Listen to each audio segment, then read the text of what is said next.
yeah, hopefully people are dropping us some stuff to talk about too. Right. I'm sure we'll have like 3 or 4 people hang out with us. Oh, we're live. We're going. All right. Go live here. Just hoping my stream works. All right. We're up. We're going. We're on the IG. Got 2 chats to look at. We're up on the Twitter.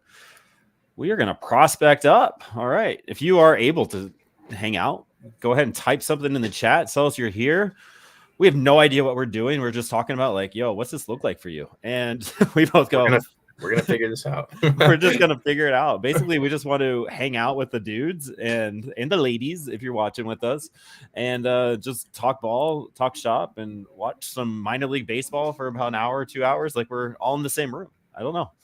No, I mean we haven't gotten to do anything like this. I know we had talked in the past about watching like a Hartford game and getting someone from just have a guest on to do that, but we never.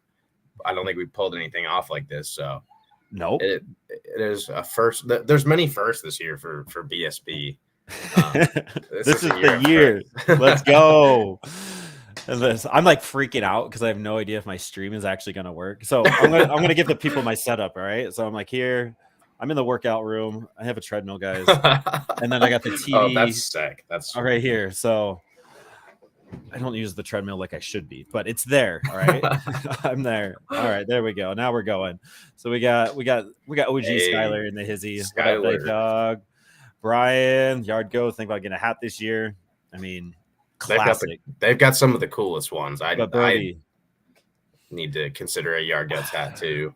But this bouncing pickles hat, like they're redoing it. I think you had to put in a pre-order for it. Y'all need to go MILB bouncing pickles in the Google. Like the hat, it's like a sweet green hat. It's got a green on green bill. I'm not even going to try to share my screen because I'm going to mess up. Yeah, it's like when you have like a loose wire and you just do not want to touch it. No, I can do that though. There we go. I can put that in the chit chat. I need to see this also. Have not yet.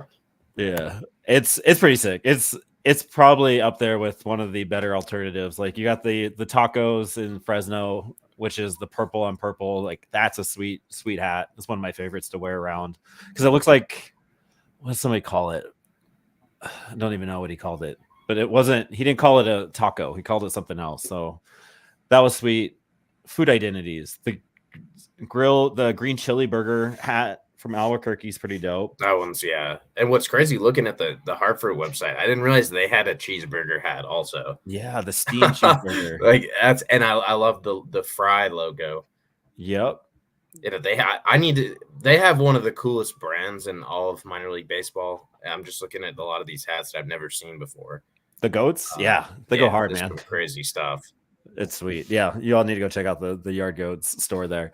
Spokane has some sweet things too. They're doing that sweet Carl's. I don't want to butcher it, but they're doing alternate Carl Pack a Punch with King Carl campaign. So this thing is sweet. Check the chat on the YouTube.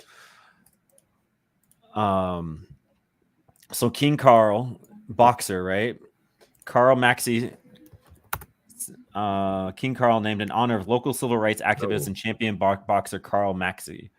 Originally co-conceived by late Sandy Williams, the King Carl campaign serves as a vibrant celebration of our region's Black community and the team's ongoing commitment to supporting communities of color. The hat is sick too. That link. Yeah, I guess they're going to use that like the Black History logo, like mixed with the MILB one. That could be a really cool theme. Okay, here, check out this link, y'all. If you're not in the YouTube, we got way more than I was expecting. We're up to 30, Tyler. Really? Freaking out, dog. Yeah. Oh gosh, we got. I don't know what any of that means. But yeah, if you're in the YouTube, seriously, go to the YouTube, hang out in the chit chat. I need somebody to tell me if like the game starts because again, I'm freaking out about. I'm just like I'm like with this stream, I'm kind of not sure what to expect. No. We were talking about that. We don't know what camera angle they're going to give us. We're hoping for a normal broadcast. Dude, but if it's the one behind there, yeah. if it's high home, I bet we're going to see like 10 people drop out of the YouTube. Like, we're out. We're not doing All this. right. But they're going to stick around for I mean, it's going Dollander, right? It's going Dollander. It's going Sullivan. Yeah, you got to make it through a couple innings at least. You got to do a few with us. And there we go. There's some. They're getting the field all set up. They're showing that now. Okay. Yep. All right. And that looks like that's their main field. So they just, I guess the game just finished there, and they just kind of. All right, and there's Dollander. This is so cool for that reason, like especially that we get to see a guy who is one of the most hyped pitching prospects in the organization's history. For the first time, we have not seen him as a professional, and he gets to be on this broadcast. It's really cool. That's the whole point of this, right? The whole spring breakout thing is to put the guys on display, so to speak. And we all get to see Chase Dollander for the first time in this setting. It's absolutely sick. I love that. I love that the MLB is doing that. Yeah, this has just got me so pumped for that. And seeing Sullivan too, I didn't really get to watch him in Fresno or anything like that. This is a good opportunity to get that look. Buddy. So we got Dollander in the first, Sean Sullivan second, Carson Palmquist in the third. So we're going heavy hitters, and then Angel Cheville. We got pronunciation Cheville, and Angel Cheville is Angel, and then in the fourth, friend of the pod Zach Agnos in the fifth, Seth Halverson. Will Seth Halverson in the sixth hit 100? Yeah. He'll be amped, and he'll at least 99 though. I know that's kind of shorting it, but he'll at least hit 99. He's gonna be amped up. Yeah, he's got to be amped up. Like Paul Skeens. Oh, is this real? Is this what PR says? First pitch at 45, and then Jaden Hill's in the seventh. Dude, if it's at 45, I don't know how we're gonna keep people entertained. Well, we'll find a way. I guess that it probably was supposed to start earlier, but with that the game going so long, 20 run game, kind of annoying seeing that happen. Like, have the backfield set up, man. Come on. But I feel like for some of those spring games, it really comes down to like you got to expedite it.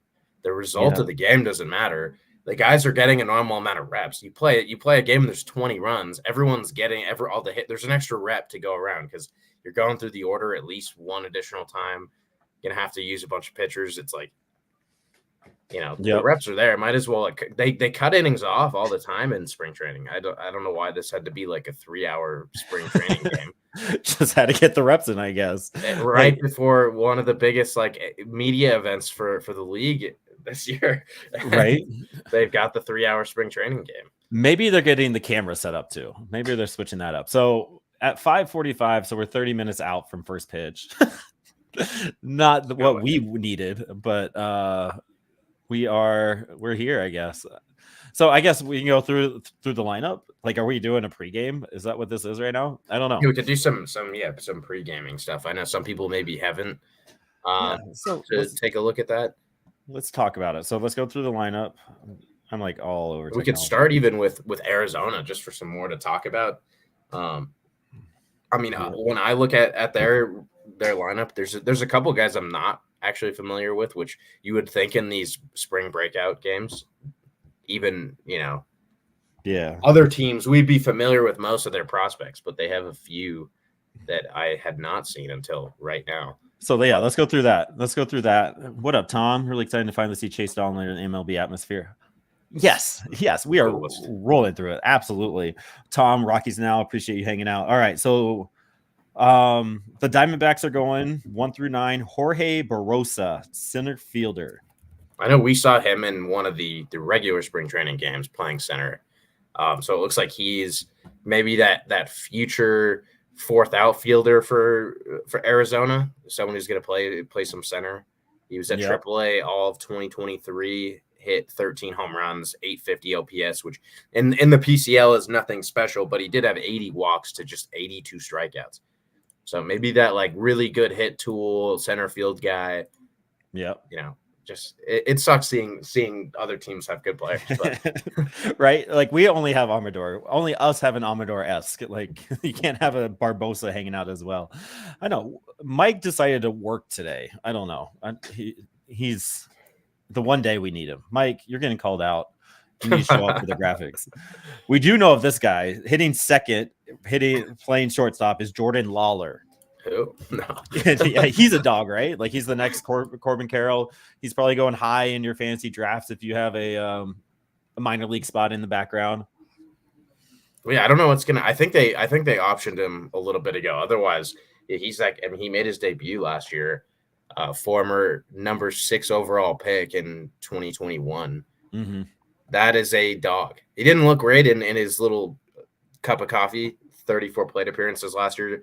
Only had 4 hits, but he's going to be a great player. Another one of those where it's like, hate other teams having good players in division. It can't be like this, right? And that, yeah, especially like the Padres. At least the Padres traded away some of their guys when they got Cease, right? Yeah. So like we don't have to worry about their future because it's a shit show. I mean, somehow though they just keep creating people. Like literally, they have a dude who's 17 years old in camp with them now. Or they're a second 17-year-old. They had Ethan Salas, that catcher, and then another 17-year-old, Leo DeVries, just showed up to their camp too, and is supposed to be this like really high-end prospect. Like, I don't know how the Padres do what they do. They're the most frustrating team. They really just are like, hey, we don't give any hoots about anything, so we're just going to throw our hands up and just let it go. Like Fernando Tatis, he appeared 19, 20 years old, I think is when he made his debut. So like they just are doing their thing and just like, all right, whatever. They're crazy about the age part of their system is crazy that they have. Ethan Salas is probably going to debut in the next year. Yeah, maybe if not this year, like opening day of 2025, and he will be 19. That's insane. I absolutely love seeing 19-year-olds debut though. Like, remember Juan Soto debut 19? He's like only like 24, 25 now. It's insane. My favorite tweets are the ones where it's like X player who's like a rookie or a second-year player is older than Juan Soto, and you're like, wait, Juan Soto's been in the league for like 7 years. How is that possible? Exactly. It's insane. Sure, Brian. Padres get all the prospects and Dodgers get all the MLB guys, sadly. But what do they have to show for it? Absolutely nothing. Yeah, the Padres, at least it's like the Padres are not making use of their resources. They have a crazy farm system, it seems like always, even after these big trades, but it has not amounted to anything, fortunately for us. Right. It's like they're still in the same boat as we are. It's like they're not out winning anything. I do like the brown jerseys, but I don't like their City Connects. All right, hitting third. We're at third. Caleb Roberts, lefty catcher. I have no idea who this guy is. No, this is the first I've never heard as of. Well. But he's hitting third and he's a catcher, as we were just talking about Ethan Salas. So, and he hit 17 home runs last year in 97 games at Double-A. So definitely a power bat. Stole 11 bags too, and it looks like he might play some outfield also. So this is a really versatile, athletic player. He does not play. He played center field early in his career last year, 2022. Like not last year, but the one before that. He played center field also. Now he's a catcher. So So like that's the thing that's happening, right? Like we saw Varsho doing it with the Diamondbacks and then trading to the Jays. Like we have Ohtani as a unicorn, but like we have these athletic catchers, center field, shortstop types going around. Like we got Cole Carriage, we have Hunter Goodman that are doing things. Now you got Caleb Roberts, so that's probably gonna be a lot more common than we thought. And I think it serves a good purpose if that's a guy who's behind the plate and can go play outfield. You know he's going to be a pretty nimble player, which a lot of catchers are. The classic catcher mold was not a nimble athlete behind the plate. So I think teams are trying to move towards that, improve the blocking and all that. Right, absolutely. It's just be an athlete, and let like players eat. Like again, Paul Skeens was playing center field the other day. I have heard of this guy hitting fourth and playing third base is Ivan Melendez. He was a big cat. I actually got to see him live. It was fun watching him. I watched him play in Hillsborough last year. Oh wow! Okay. Went up to see my brother, and like when you watch people, I think I've said this a few times, and they just look different, and like there it is. I was like, because my brother he's a baseball fan, but he doesn't like follow everything deep. And I was like, Ivan Melendez. He's about to go yard here. Sure enough, G-Man just cranks it left center, 400 feet. He's like, yeah, he's a beast. Just a giant swing. He is fun to watch. I like watching Ivan Melendez try to swing a bat.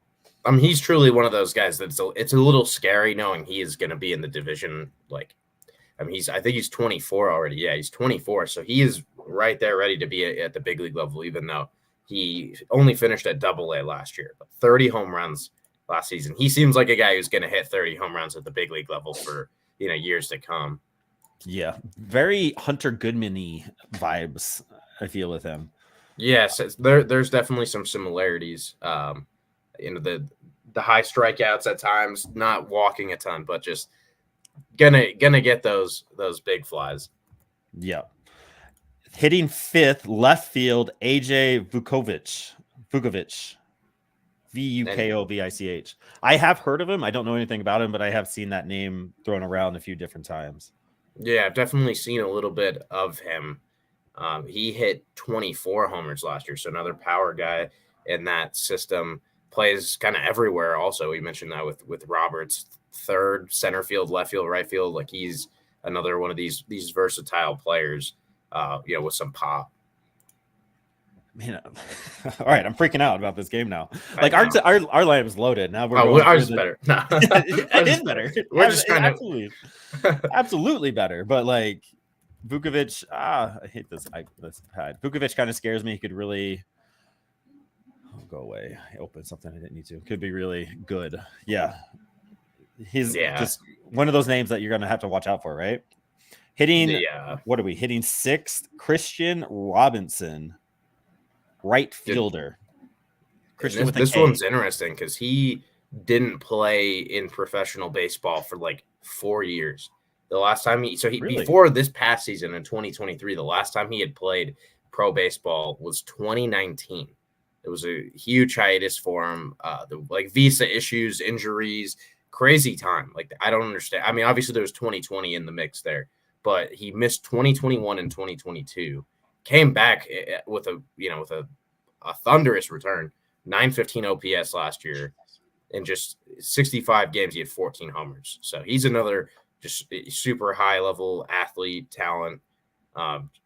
Clearly didn't have much rust on him, missing 4 seasons. We'll have to try to figure out why or how, because that's insane. Like, how do you miss a few seasons like that and still be a top prospect? Number 7, Gino Groover. Okay, that's the best name on this entire list. Oh yeah, Gino with a G, Groover with a G, first baseman, hitting 7-hole. I love that name. Yeah, and I think he's someone that's pretty underrated in the system. As I've done some more research into college baseball, I've been trying to get the scouting stuff done for this year. But Gino Groover is a guy, looking at last year's data, just comes up a lot. He doesn't swing and miss a lot. He doesn't chase pitches a lot. There's good power there. Like, he could be an absolute dude. I think part of the reason he's hitting 7th is that he's only played 27 professional games. And he's inexperienced, but I think he has as high of an upside as really anyone in this lineup besides Lawler. Okay. And you said he was drafted last year? Yeah, at an NC State 2nd round pick. Okay. A bit of a dude. Yeah. So top 5 rounds are always dudes. Number 10, hitting DH, is Alberto Barriga. That just sounds like a big dude. That just sounds like a big dude name. Especially when you see the DH. Although, do you want to know give me like the reason you're asking. Now I'm going super small. He's gonna be like 5'10", 175. Yeah, very 5'9", 150. Altuve. All right. Alberto Barriga from Mexico. He's just 19. It's kind of surprising to see someone in the lineup like that. He played 10 games in the Arizona Complex League last year. That's it. That is his highest level of experience. That's an interesting one to see in there. And I'm sure he's a high level talent, and that's why they want him showcased in this. That's love to see that. We thought that was going to be some big hunk of a dude, and then it's this 19-year-old who's 5'9". He's gonna be fun. Like we're gonna know him. We're gonna know him as soon as we see him on TV. Absolutely. And then closing it out is in the 9-hole, the second baseman Yancel Lewis. I'm gonna say Lewis. Yeah, Yancel Lewis is what I'm gonna say. And yeah, that's another one I haven't heard of. And let's say, there we go. Back. My computer had a moment of too much stuff going on it. I couldn't do my mic research as quickly as I need know. to. One day, come on, Mikey. But another 19-year-old. He's just turned 19 like a week ago. What is this lineup? This is insane. It is crazy. And another guy who actually he did make it to single A last year with Visalia, and did all right. Kind of like a Dion Jorge arc. I would throw on him. Not a great performance, but again he was 18 last year and then made it to single A. So that's impressive. So a couple of those young guys rounding out their lineup. Going to be interesting to keep an eye on them and see if they look like in 2-3 years they're going to be big timers.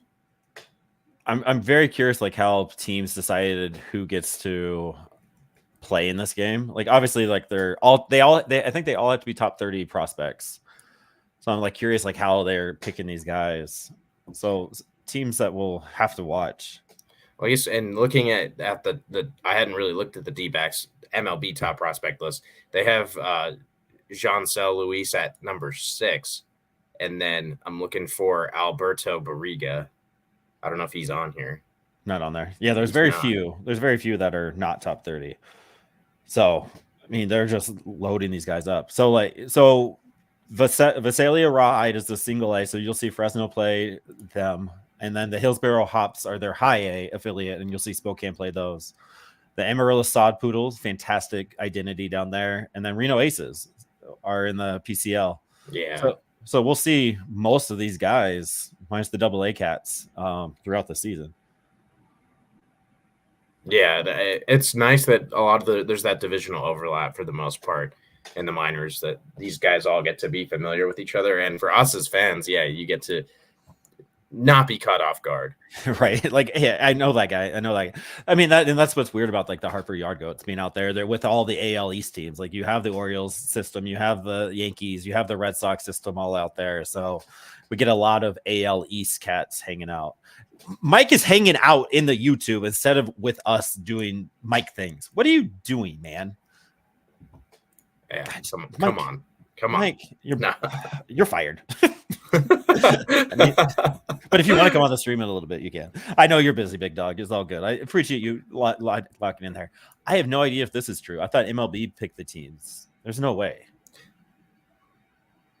There's a chance, honestly, but I would think that the actual teams would have a lot of influence, provide like a list, and then it's like if that's the case. But I feel like they had to have picked their own with some guidelines. Yeah, maybe it was like a list. Here's the guys that we want to have. Like Joe Rock, he's on the list, but he's not throwing. He's pitching. Yeah. He's pitching 3. He pitched 3 innings off on the side today. So maybe, yeah. I guess. All right, Skylar, you might be onto something there. All right, and then let's get into our rundown here. Our lineup, the Rockies lineup, absolutely loaded. I love this lineup. Yeah, it's crazy all the way through. So we are leading off. I'm going to go through it all through 9, and then we can kind of just talk about it all. Yeah. Leading off is playing second base, switch hitting Adel Amador, Zach Veen, left fielder.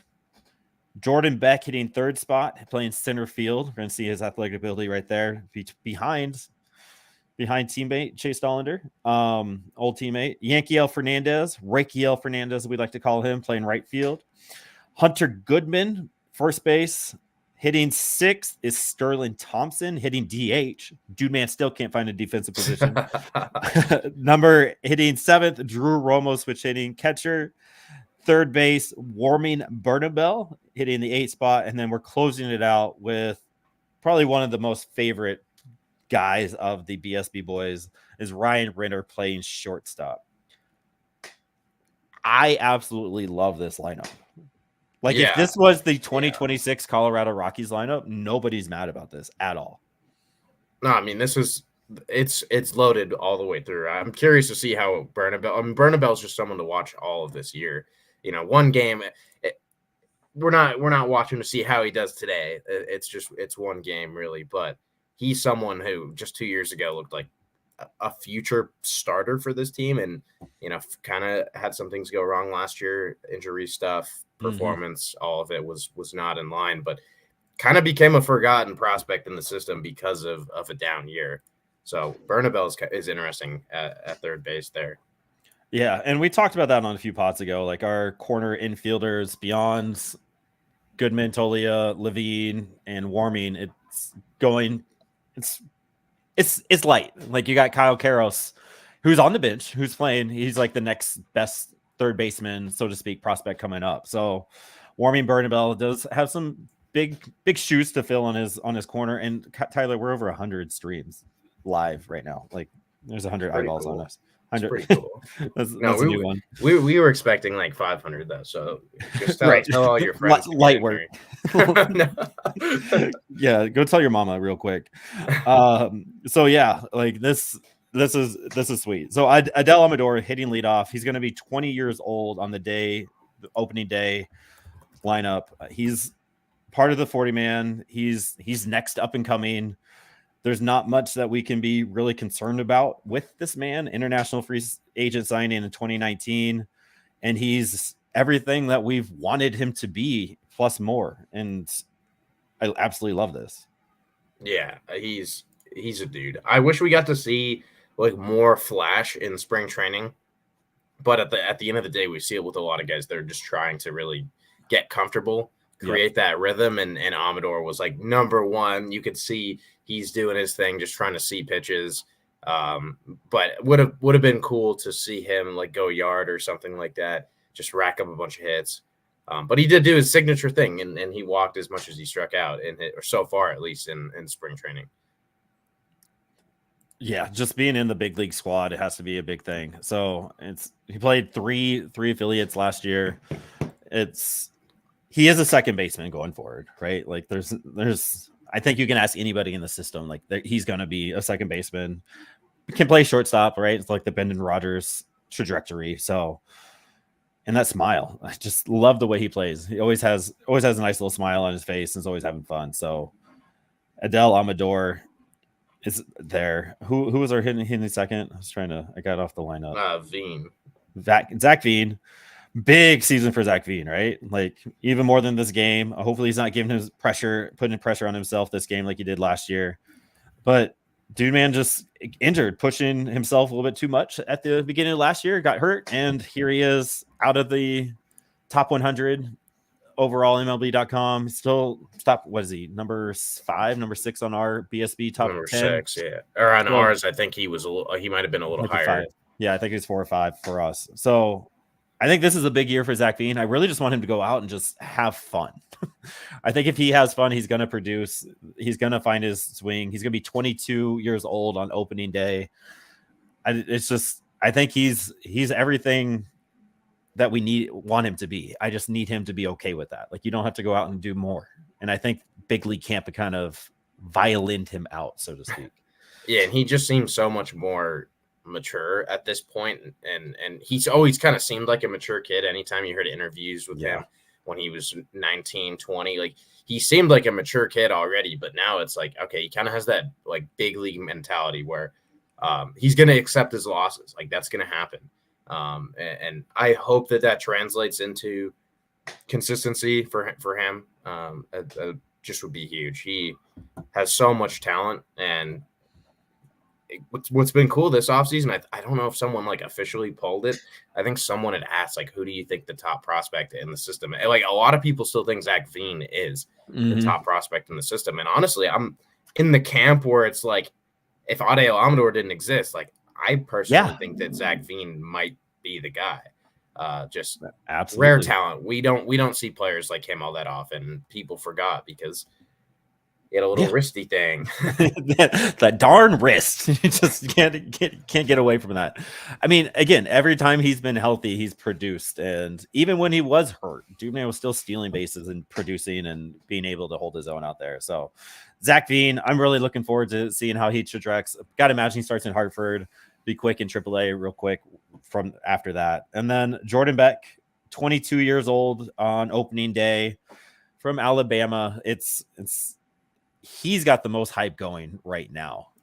Oh, yeah, big time. Can't say big enough on that front. He kind of is doing I know last season Zach Veen, people were kind of hoping he could like make the opening day roster, but he didn't perform like Beck has. And what's crazy, Beck hasn't hit a home run in spring training, but his OPS is 1,172. Like one of the best performances we've seen from a prospect in spring training, as far as Rockies go, in several years. So he's got. I meant to say this with Amador, like one of the funny social media terms going around in the the young people circles is aura. Like you want guys with aura, like like swag basically. And Yep. Jordan Beck, Adeo Amador has that. Jordan Beck, I think, has it even more. There's something about the way he carries himself, and then obviously you see him exude the confidence sometimes. That's aura, and the Rockies need aura. Like think about Nolan Arenado and Trevor Story. To me, were two of the guys with that aura in the past, where it's like you just see them and there's they kind of instill like a feeling in you. You feel comfortable seeing those guys out there. You're excited for them. The Rockies have kind of lacked that a little bit these past couple of seasons. Yep. Jordan Beck is trying to take things all the way to the max on that front. And and there is a nice little like peanut butter jelly combination there where you have the humble and then the little bit of a swag chip on your shoulder. Like as long as you can back it up and not be really mean about it, like absolutely do you, Jordan Beck. It rubbed me the wrong way when he was flipping off after hitting home runs in Tennessee, but I'm also a nobody, so it doesn't matter. But like, if you're on my team, just keep show emotion. Do you like nobody's gonna be mad about it? And like, you want a little bit of that chip on your shoulder. There. Oh yeah. I mean, at this point, like in any sport, we all like to see that emotion displayed. You still do see a lot of people who are like who don't want that at all. Like the more thinking about how baseball used to be played in the '60s, and it's like the guys just go do their thing. The only time there's like some noticeable celebration is in like one of the biggest moments. Jordan Beck's gonna hit like a big home run. He's gonna act like it's the same as any other home run he's hit. And he's going to let you know that he just wrecked your outing. And there's something about that mustache that just like has more swag in it than anybody else that I've ever met is going to have. And kind of it's not really a mullet. Like I like the new mullet style. Yeah. Like, it's no longer like an ironic hairstyle. It's a flowy mullet. He's got that going on. There's a lot going on there where you're like that dude could be a face of the franchise if everything goes as planned. Yep. And yeah, it's gonna be a good face to have. Like him and Nolan Jones right next to each other.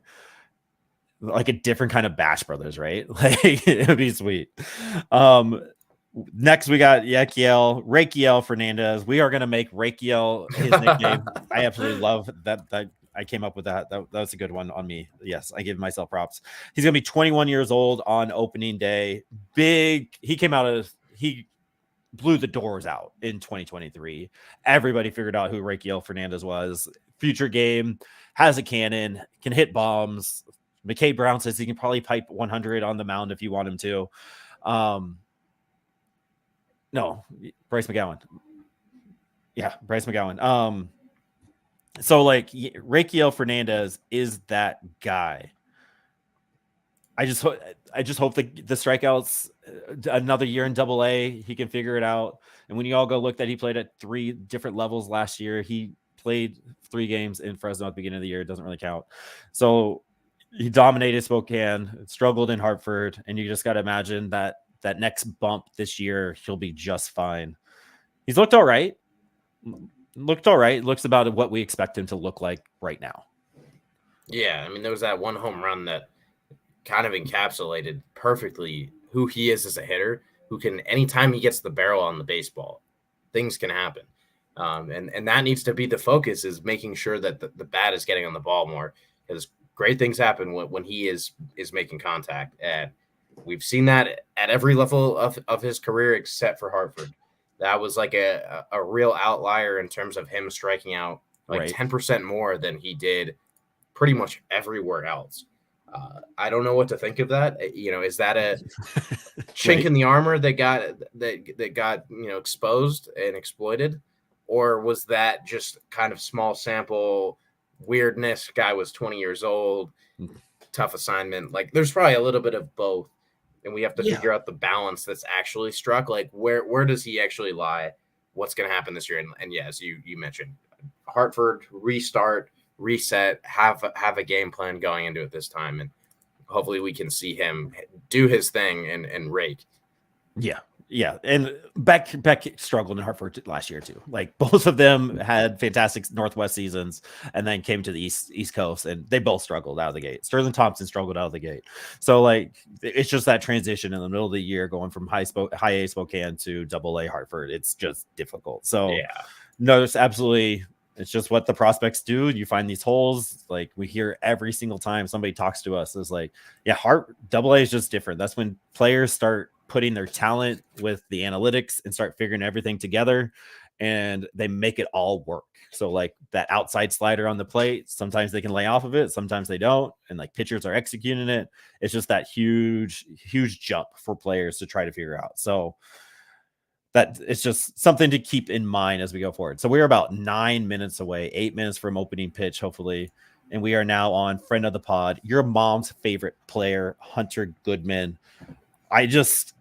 It sucks that he's kind of in this dark hole at first base, right field, but you can't be mad about it. Like he can go learn something with Pacheco in AAA. Like he's got to figure out a little bit more selective, right? He has a big swing and he's cut down that a little bit. He's worked on that, but why not take a little bit more time to work on that so you can come up to the big leagues and produce next to Nolan and KB and Chuck for a little bit. So Hunter Goodman will start in Albuquerque. He's been already optioned to the minors in spring camp. So I guess, I don't know, talk about Goodman. I got nothing. I got no intro question for you.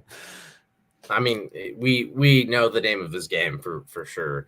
I think that the AAA time will be good for him. He's someone that I think requires the ball to be rolling. Like he needs momentum, a big time like momentum player. And if he can get started in Albuquerque, that could, be the kickstart his season needs. But it's tough. This is a weird team in terms of having all those corner guys, and all of them kind of deserve playing time in their own right. But I mean, with Mike Tolia re-emerging in spring training so far, it just makes everything so much harder. This was kind of a spring training, and just going into the season, it was like becoming the last straw for Mike Tolia. And it's like, okay, well, I mean, you don't want to see anyone struggle, but maybe we're going to have more certainty on the corner, infield, corner, outfield type of area. But then Mike Tolia is like, don't give up on me yet. And it has made things a little tricky for Hunter Goodman. Yep. That path has become so much more narrow. He has to just absolutely go and break, but also needs to learn the outfield a little bit better. I think that's what can make him more of a viable option, is when he becomes like that average outfielder. If he can get to that level, it's like, okay, he's now someone that, regardless of what he's doing on any given day, strikes out 3 times, he's still going to provide some value for you.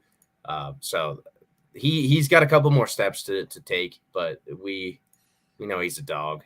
He is a dog. He is your mom's favorite player too.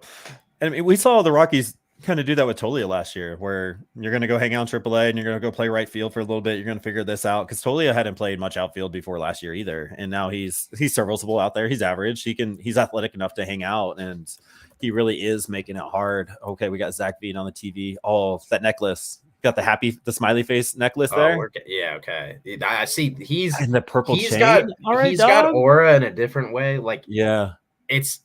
I like that this system has a lot of these players with aura. Aura is the word of the stream here. And Zach Veen has like that kind of almost like hippie aura. And I think that's something you don't see in professional baseball much. Like, he is that happy guy. At least that's how he comes off all the time. Yeah. Like, I want to go hang out with him. Yeah. Yeah, he seems like one of the coolest dudes. Like, he just wants to be a kid always, but also, have a mature way about him. That was a great handshake just there. Yeah. Oh, okay. So you're like a second ahead of me. All right. I just saw it too. That was weird. I'll try to be slow. No, This yeah, is crazy. Oh my goodness. it is happening, y'all. Let's go, Grant. Yes, you do. You just popped in. Thank you for hanging out, Grant. We were talking about that at the beginning of it. Absolutely. So we got a question in the Instagram. 43 CRICC 43 Circ.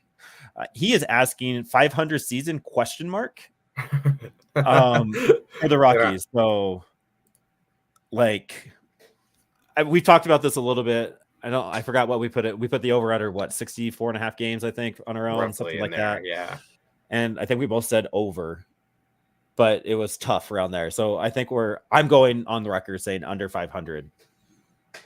Yeah, I mean, I think you would have to be seeing some crazy things happen to approach that, even to go like get 75 wins. It would require a lot of things to line up. That being said, I think that there's a lot more opportunities for things to progress this season. I don't think that the Rockies are getting credit for that nationally. Like the rotation is going to be better this year. Like people are absolutely, hating on the rotation. The rotation's not good. I'm not trying to say it's good. But last year we were seeing Chase Anderson, Jose Urania, Dinelson Lamet, all these guys make starts and just get absolutely rocked. And you would hope this year you're not relying on guys like that. But if there's an injury, it becomes Peter Lambert, Noah Davis who are coming up instead of just not fun options to watch. That I think the rotation could be decent. Cal Quantrill absolutely has some ability, and Cal Freeland looks like Kyle Freeland again. So yeah, I think 500 is like their best case scenario outcome if everything was to go right.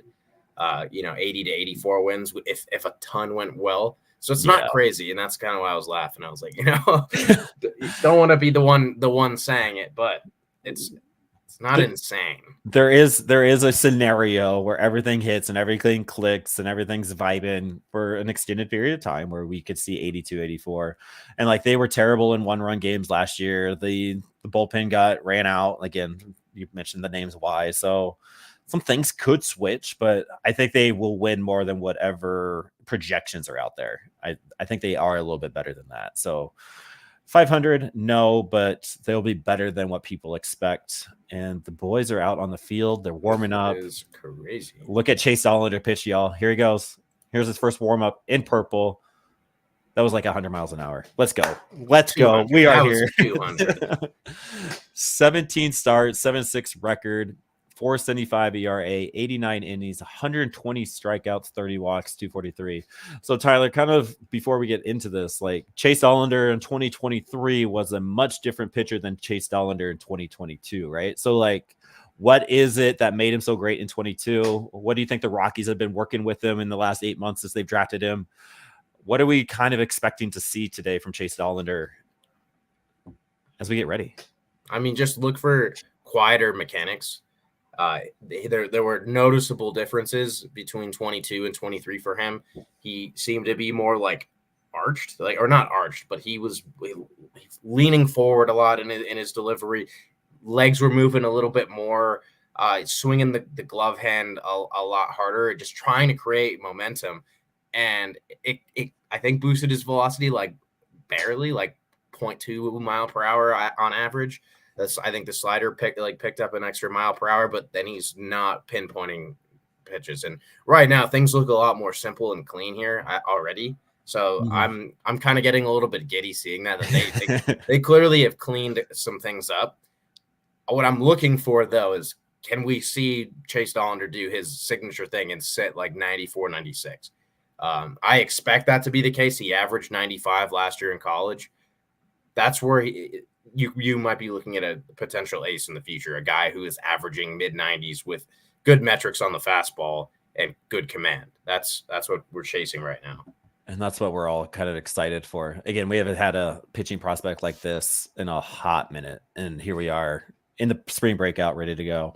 Rice Cakes, absolutely. Stephen Rice, the Fresno play-by-play guy. The Rockies minor league system not only has studs, but they're amazing people. It makes you want to root for them even more. Absolutely. every single person that has spent time to just sit down and chit chat with us. Go check out the banter sessions if you're new. Like we've talked to a lot of minor league guys, and it's just they're dudes. They're fantastic dudes. And you want to go hang out and have a soda with them. And here we go. Okay, 96. Okay, I'm so pumped right now. This is sweet. This is crazy. This is our Christmas. This is our Christmas. All right, he's flying them. Okay, yes. But at least we're seeing some heat. That's what I was saying. You got to see that. Of course, that's not the most important thing of pitching, but it looks like an easy 96, like you were saying, like the easy mechanics, slowing down, kind of doing his thing.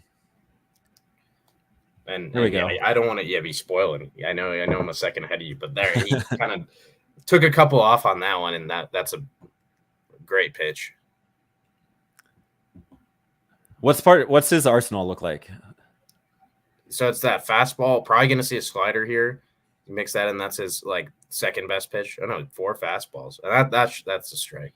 But whatever. But the slider is really good with Dollander. And then also as a curveball and a changeup, they're all developed pitches. None of them really stand out as being like excellent. They all can be good to great on any given day, but yeah, they're just all fastballs.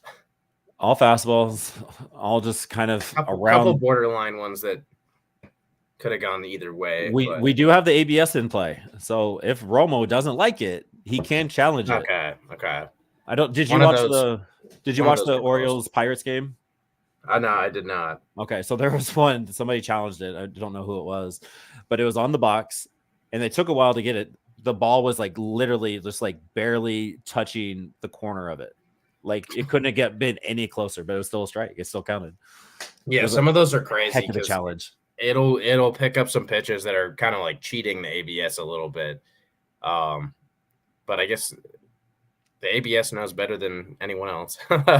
Supposedly. Don't tell Jordan Pacheco that. Do we get just a double play? There we go. Yeah. There we go.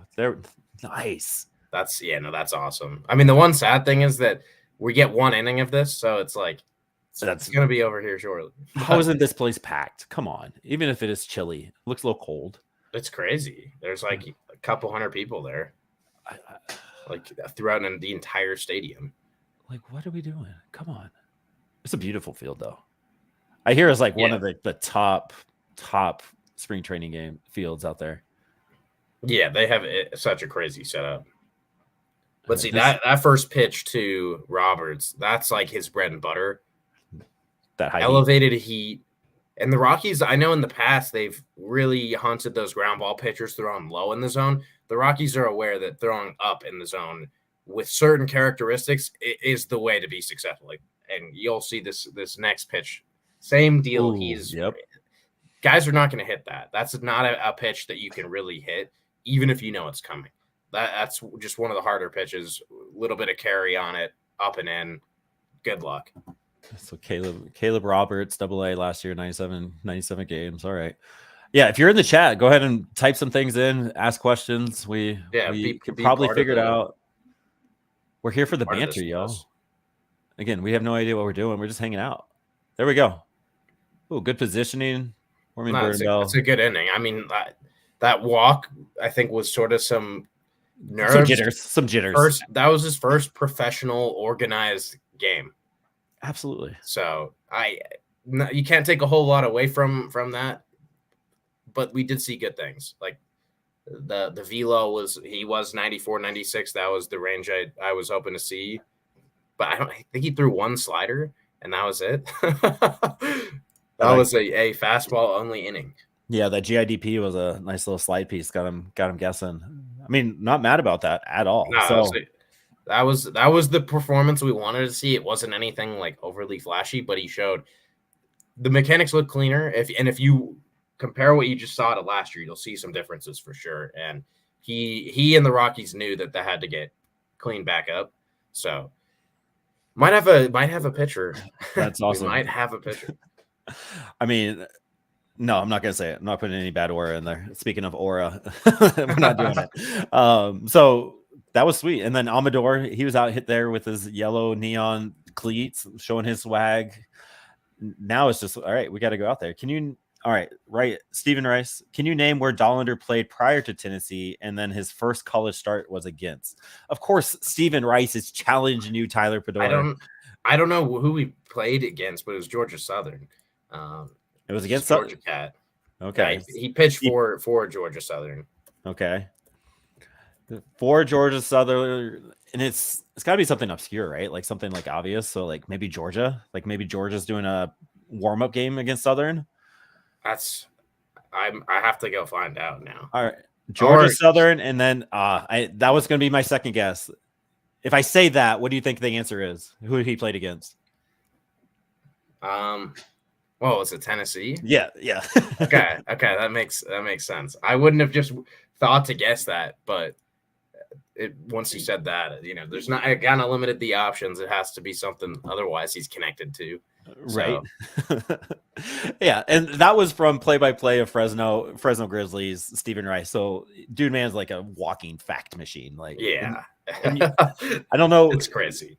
Yeah. So if you're watching, you get the MILB games on MLB TV.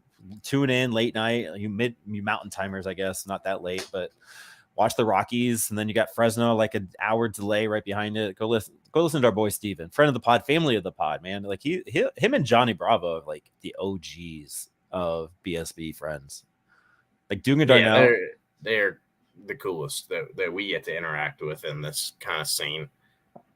Who's this cat? What a wind up! That Yu-Min Lin setup on the rubber is crazy. But we saw Amador hit that rope, but it was picked right away. I went off the bat. I thought Amador got himself a hit. Right, Dari? Like absolutely insane. I don't think I've ever seen anything like it. Here for it though. Creates like he gets a little like extra from the side. Yeah. I mean, all the different ways to create like it's got uniqueness. And it's got to mess with the timing. Like you see, like usually you start the windup. All right, here we go. But you have to wait just a little bit extra. When he could speed that up or slow it down as much as he wants. Yeah, that quick pitch stuff that the people kind of a little, like Nestor Cortez, like. Although a little like Nestor Cortez is like intentionally trying to mess around. Yu-Min Lin, it looks like that. This is just kind of a rhythm thing. Like he's got rhythm for sure, and it's a clean. Everything's clean, but it is interesting to see this. Yeah, not something you normally see. We got a 3-2 to Veen. Yeah, using his timeout. Hey, thank you, Grant. Yeah, if you haven't listened to our breakdown of our top 10, our BSB top 10, go. It's on the pod, it's on the YouTube, it's on wherever you find your favorite podcast at. Maybe your mom has already listened to it and she can send you the podcast to it. So thank you for that. That was fun for us. This is what we like to do.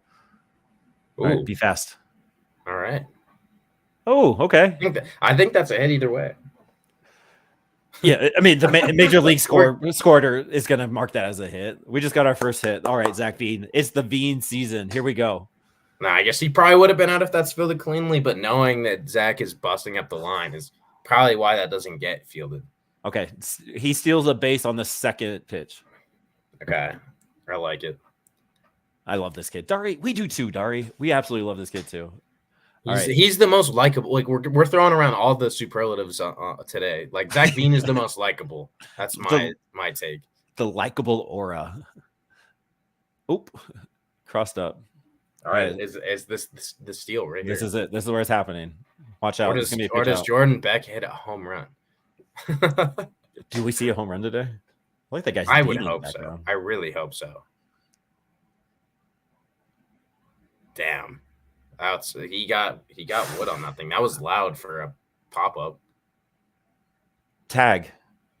I'm like, why did that look like the weirdest angle to take on a fly ball? That was really weird. Looking at the weather, there might be some kind of gusts and grooves going and happening. For a second there, yeah, off the bat, I was just kind of like, did he piece that? But flags in right center. I don't know. Lighting looks weird. I don't know. Ivan Melendez. No, he's DHing. I don't know. Dang. Yeah, that was close. That was a good one. I don't know if we're the people to answer this, Mike. How does pitching atmosphere in Arizona compare to the rest of MLB and Coors Field? I know Arizona is a hitters friendly park. It's a huge outfield. But it has a dome, so altitude doesn't matter. Yeah, they're like I think over 1,000 feet elevation. That's the second highest stadium. So I'm sure that we're at here. Ooh, okay. Oh, he hit that hard. Yeah, Dang. for a second, the way the camera work was done, I thought that went up the line. But That was a good hit, though. yeah, no, I'll take that. You're not mad about that. A walk and 3 pretty well hit balls that inning. Yeah, you take that. Yeah, I mean, who's that Lin cat? Let's look at the Arizona top 30. He's up there. He's pretty highly ranked. Photo headshot of Yumin Lin. Number 4 Number prospect. 4. 20 years old. Where's he from? What do we got? Lin's Chinese type A. Yeah. Oh, okay. All right. So not too bad against the number 4. Oh, Tommy Troy went to Arizona. Yeah, he's a dude. I kind of wish. I don't know why he's not in this game. There's a lot of draft picks that are in this, like Gino Groover. I was hyping up. Of course, Chase Dollander. Where is Tommy Troy? Can someone figure that out for us? Mike, where are you? I was gonna try to see if I can see game day. There might be a bench. No, so Mike is tricking us. I meant the spring training field. Brody, I have no idea. Like, you know what we do here. We're not like doing that kind of stuff. It looks like a nice field, and Arizona and Colorado split it, so I'm sure it's like maybe it's in the middle of them. I don't know. What a question. And what kind of atmosphere? Are we talking the meteorological atmosphere or the atmosphere like we got going right here? We have a great atmosphere in this pod. Right? Yeah, what are you doing? Tommy Troy is on the bench, so we might see Tommy Troy. Okay, good. I didn't catch their full roster, so. All right, everybody, prepare yourself for the Sean Sullivan experience. Yeah, this is the fun one. Like weird lefty. What did you say on the pod? 7 foot? Yeah, over 7 feet of extension. Like he is getting extended more than most pitchers in baseball, and that helps that fastball play up. Oh, that's funky. It's very Palm Questy like. I like it. I don't know if I like Chase Dolan in the number 30. Yeah, it's kind of an odd number. There we go. Warming. Nice, easy. But he's going to be a ground ball machine, I think, Sullivan. Yeah, I mean, he has to be with that funky lefty delivery and all of his stuff plays down. I'm glad Warming Bernabel's family is all right. That was scary when we heard about that a few months ago about his armed robbery. He took one that was pretty crazy. Yeah, he's back here doing his thing. Like, that's awesome. Oh, Chris Forbes. This is his Christmas. Yeah, right.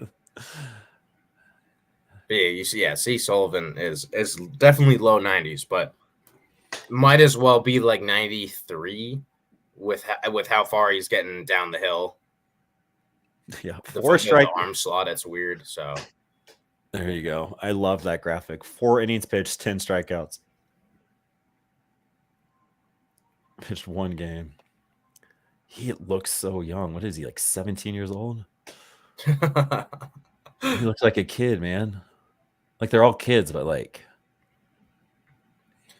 Ooh. Yeah, wait till you see. Yeah, this pitch waving at a 90-mile-an-hour fastball up. Like that's how you know it's not just a 90-mile-an-hour fastball. Something's funky. He's got the baggy jersey too. It looks a little high schooler-ish. He's just out here playing a game. I love it. Yeah, he could definitely bulk up a little bit too, which will be interesting. There must be something in the wind. Reiki struggled with that one too. Yeah, that was a little awkward.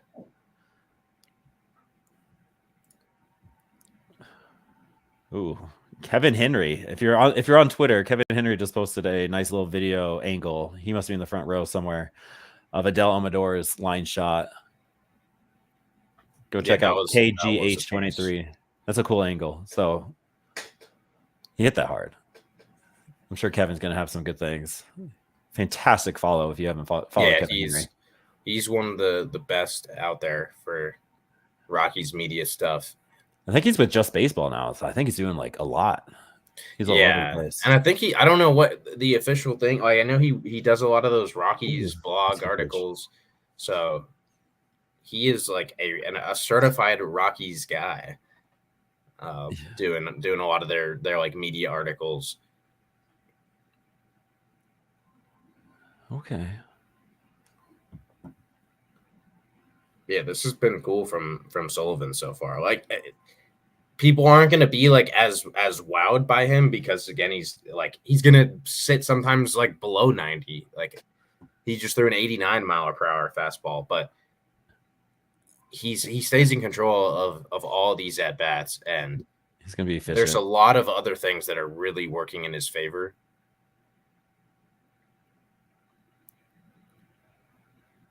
All right. 2 big pop-ups. There we go. Pretty clean. I like that. All right. What is it? 11 pitches again? So yeah, this is going to be a quick efficient. We're flying. Yeah, this is awesome. All right. So we have Beck just finished. That's Goodman to lead off. Homer. All right, make your predictions. So we got Goodman, Thompson, Romo. I'm gonna go. That'd be too crazy to go 3 singles. Two of those 3 are gonna have a single. Nothing too crazy, but 2 of the 3 hit a single. That's what's gonna happen. 2 of them hit a single. Goodman extra base hit. I'm gonna get 1 extra base hit. I'm not gonna put it on Goodman. I'm gonna put that juju on him. Somebody gets an extra base hit. Just found out. So Dollander's 95 with 2,500 revolutions per minute. So he's got some big spin on that fastball. Yeah, that's why it's able to play up in the zone really well too.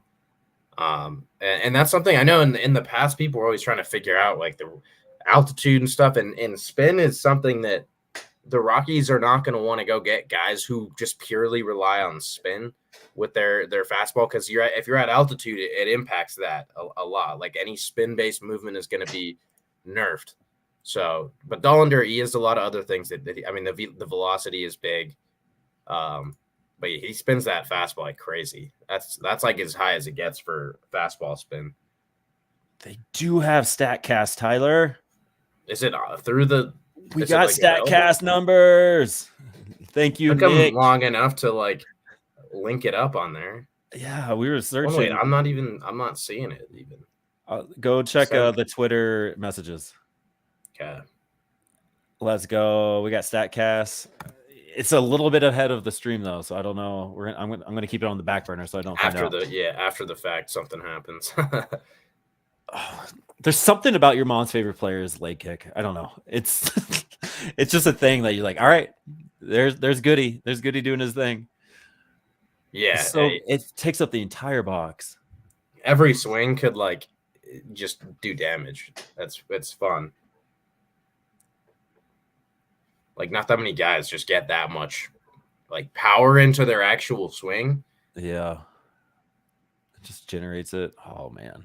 All right, Goody, come on. And Lynn came out for another inning. Yeah, that's interesting for a guy to go 2 innings in this. Dang. He must be behind on his work. Right? Like we're going to get you 3. Dude man for the Orioles that started. He was really good too. He went 3 innings though in their breakout game. He was just a little bit behind it. Dang. All right. It's all right. You're still a favorite. Thompson's going to pick up. Did that go through the glove? That was wild. Change up. Sterling Thompson's stance just screens major leaguer too. Like this is just a classic major league. This is like the default on MLB The Show. Create a player. This is the stance. Ooh, nice take. Wow. But yeah, he just is like an artist with the bat. Like this dude can get on any pitch. And I just jinxed him, but it's okay. And then that's a nice little slide piece there. I mean, yeah, at the end of the day, though, we got to give Lynn some credit. This dude has some funky stuff. 27 RPMs on that at 84 on that slider. A lot of spin move. That's low. That's good. All right, good take. I love the fact like the dudes behind home plate in the white and gray. There's a Diamondbacks fan and a Rockies fan. They're just hanging out, being buddies. Love that. It's that time to find peace. But so I guess Lynn is sitting. He's averaging 91.6 on his fastball. So he's got the funk. He's got multiple pitches. It also seems like he is just pinpointing. He's been in the driver's seat in all these at bats. He's got some control. You can see why he's the number 6 or number 4. They should trade him away before it's too late for. He just jammed Thompson. That was an excellent pitch. God, Ivan Melendez. He seems like a really tough at bat for left-handed hitters. Just with that, how far he's getting to the left side of the hill. All right, Drew. Really excited for Drew Roma this year too. Yeah, he's looked. Just the process that you see from him has looked really good this year in spring training. Like he's taking good pitches, getting good wood on the ball. So he has shown to me, like reaffirmed, okay, this guy is going to hit enough. He'll be just fine.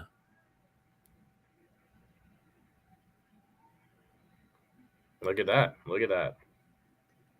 Oh, nice hit. Like nice there's something about him that just he has that kind of like competitor gamer factor at the plate where I don't think he's gonna slump a whole lot just because he's not trying to do too much. No. And he went through his trials and tribulations last year, so he knows experience, hung out with all the big leaguers. Like hearing like people talk about how he's just like constantly learning and constantly like trying to get better and just being in everybody's ear. It's just like I absolutely love that.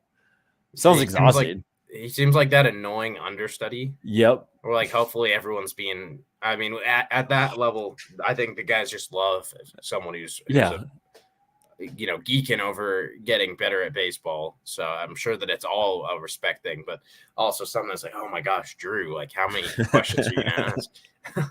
But take a seat back, big dog. His progress has been like that's another. There's a lot of things in the Rocky system that I feel like the narratives have kind of like gotten out of control. The Drew Romo stuff doesn't make that much sense to me. He had a slow start in Double-A, and then was really, really solid the rest of the year. Like that dude found a lot of stuff out last year. Yes, he did, and that's only going to make him better going forward. Love that. All right, so we got Carson Palmquist coming up, another crafty lefty.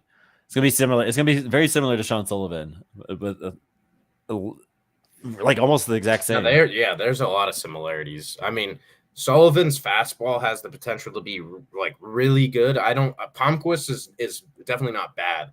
I think Palmquist has better control of his secondary stuff. The secondary stuff overall is a little bit better.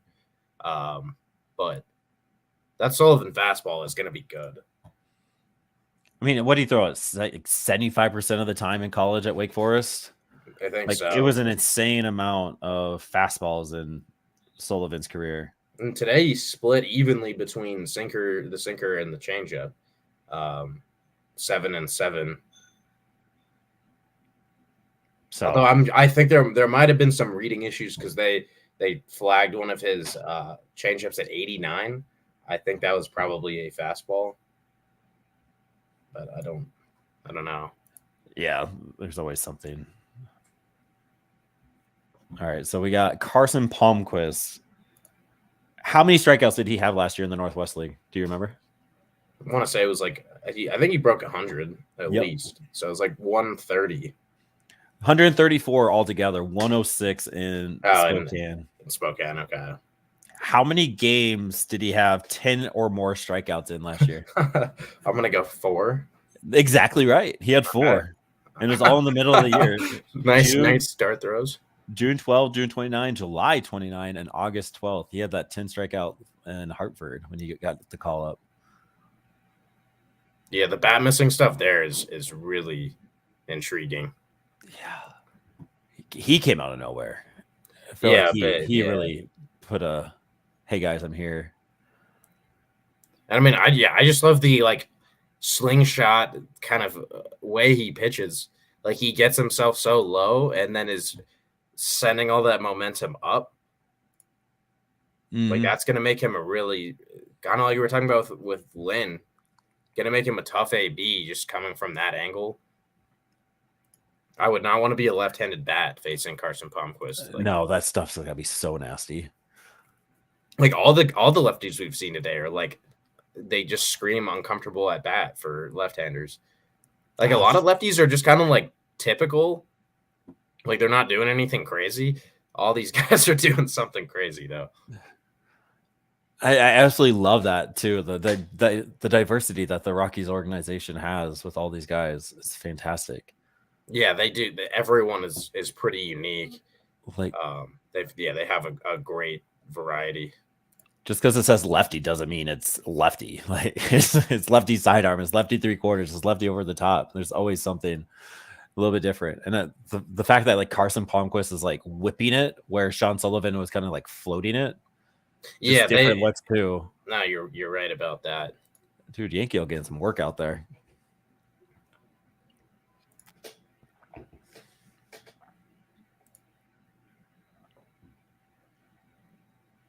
Chinook seeds next to Drew Jones. I agree. Okay, this is a crazy stat. He did not. So Carson Palmquist did not allow an earned run through his junior and senior season and in high school. Oh my gosh! Not one. I mean, he kind of like for those guys who just really have control of the strike zone. Like in high school, if you're throwing upper 80s and you're controlling that thing, like you could do work out there. Yeah. Here's our boy Alberto. Big boy. Alberto Barrigas. That's crazy. He actually is like Altuve sized. Absolutely. Go do work, man. Chinook Seeds next to Drew Jones. Yep. That's some cool It'd be stuff. Sweet if they want to sponsor us. What up, Chinook? Chinook. Oh, yeah, that was sick. That was nasty. Oh, that was so nice. Give me those numbers on that one. He pulled the string on those.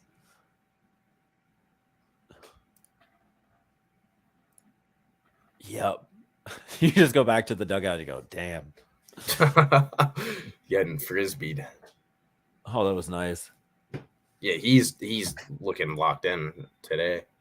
And I'm glad he's not, because he had that injury and big league camp. The I was a little right nervous shoulder. about it.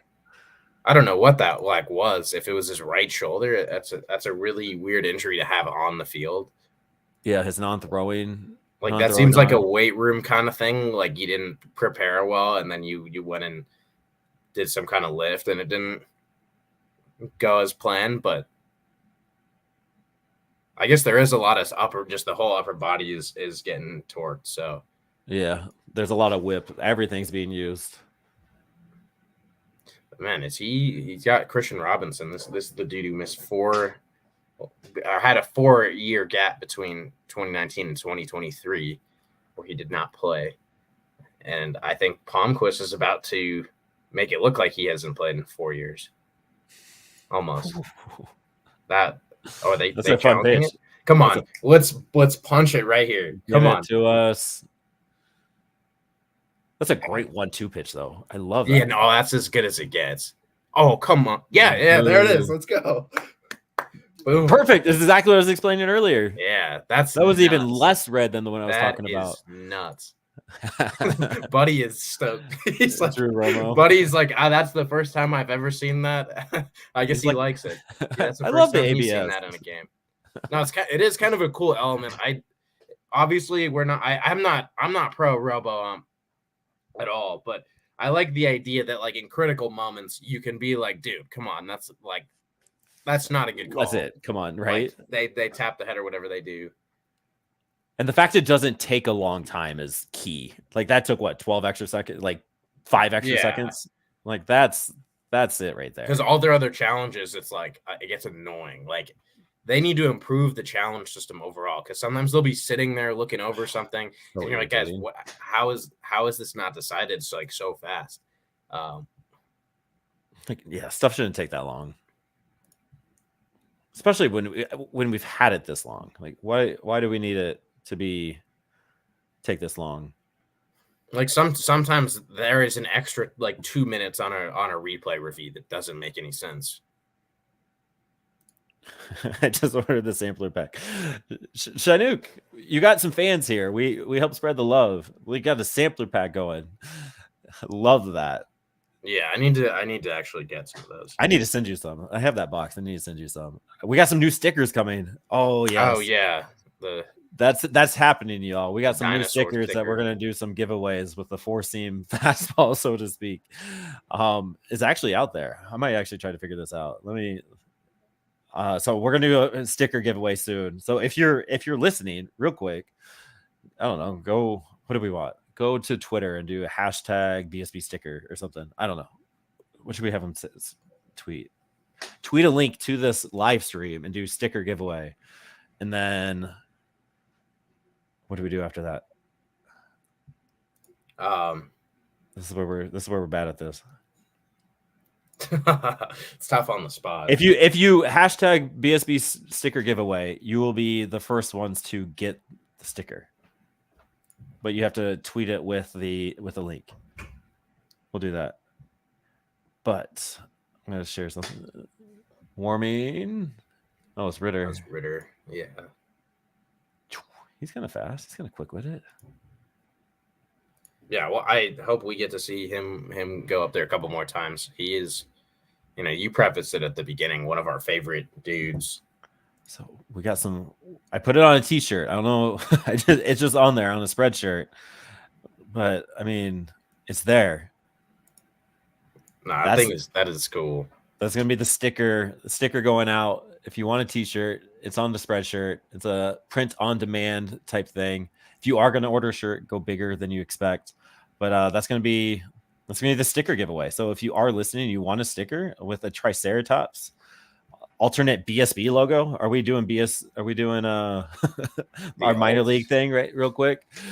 So BSB sticker, hashtag BSB sticker with the YouTube link on the Twitter sphere, because I don't check Instagram enough.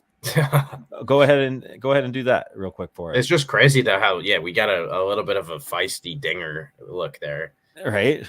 Like that was like Dinger in his youth, with a little bit of teenage angst. I would describe it, but he's definitely mad at his mom about something. Not enough tacos. Not enough tacos. Man, I should have had you all tag BSB in it at BSB. Hashtag BSB sticker giveaway. Whatever. I have no idea what I'm doing.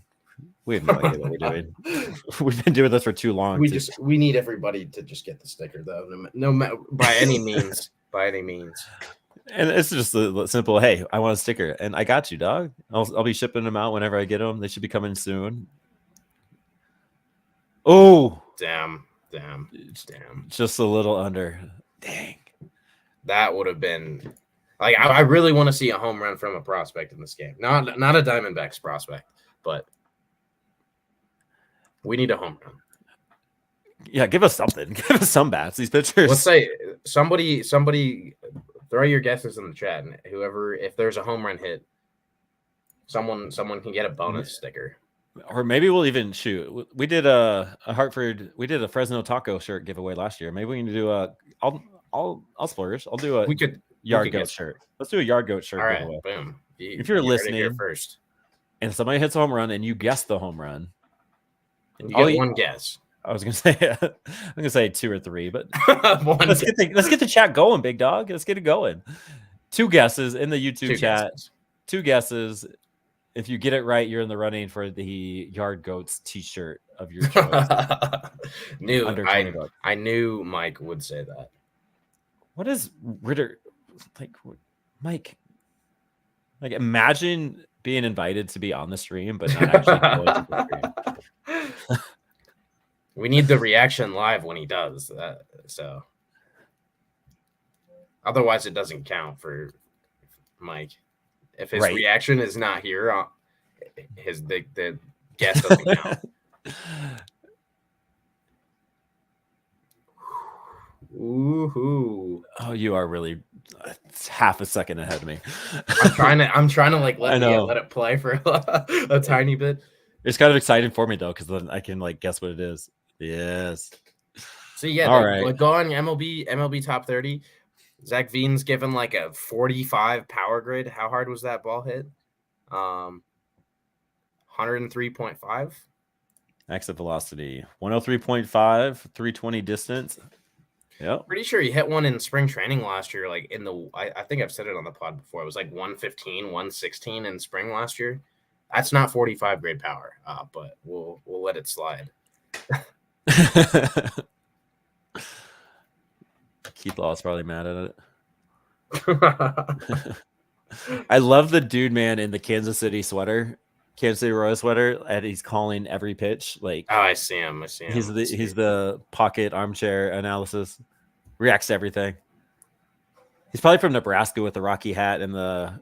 Oh yeah, that is Rocky hat and a Royals sweater. He's a Nebraskan or a Kansas. He's a middle of Kansas cat. I love the old head and the old school Colorado State Rams shirt too. Jersey behind him. He's just hanging out. Trying to spot him. Oh yeah, I see that. Yeah, it's one of the best things about baseball is just picking out the and the kid right there. The kid right there, he had his hat signed. You know he's having a day. There's a Giants hat back there too. Oh yeah, see that. Giant squad there. Cool Rockies beanie on that one, dude. Yeah, love that. All right, Jordan Beck is going yard. Trying to get a T-shirt. I'll pass it. I'll pass it on to someone else.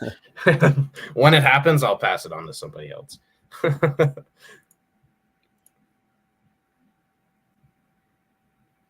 Right here. This is the pitch for it.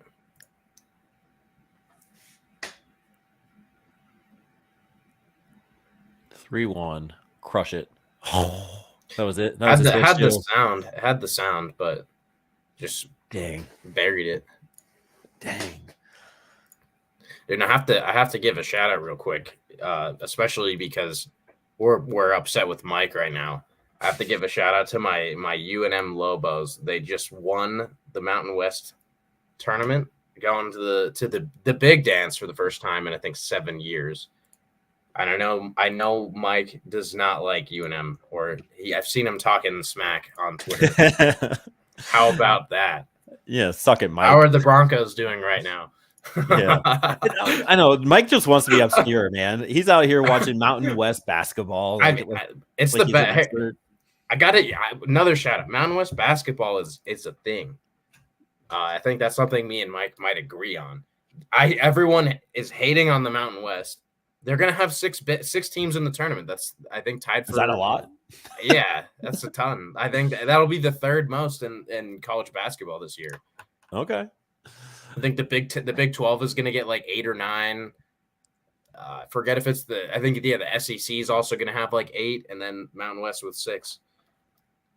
UNM loss ruined my morning. I'm glad. That was one of my favorite games to watch. So I have to give those dudes credit. It was a fun game, but go Lobos. Yeah. Jordan Pacheco, go Lobos. There you go. I hope he was able to watch that or something. Probably not. Yeah, probably not. He's probably busy. All right, we got Angel Shivi. Love that. Shivi. All right. added to the 40-man roster this offseason. Him and Juan Mejia. 43 total games across two levels, compiling 17 saves with 68 strikeouts, 21 walks. Like his numbers aren't like outstandish, right? Like you have a 5.61 ERA, 61 innings pitched, 38 earned runs in that time, only those 17 saves, but there's something about him. Yeah, I think he's a long, wiry candidate to be like the closer in the future. I really think that. Coming into this season, seeing that 40-man ad, I was kind of surprised. But after looking into him a little bit further, I mean, he has closer upside for sure. Only allowed 1 run in his 3 games with Hartford last year across 4 innings.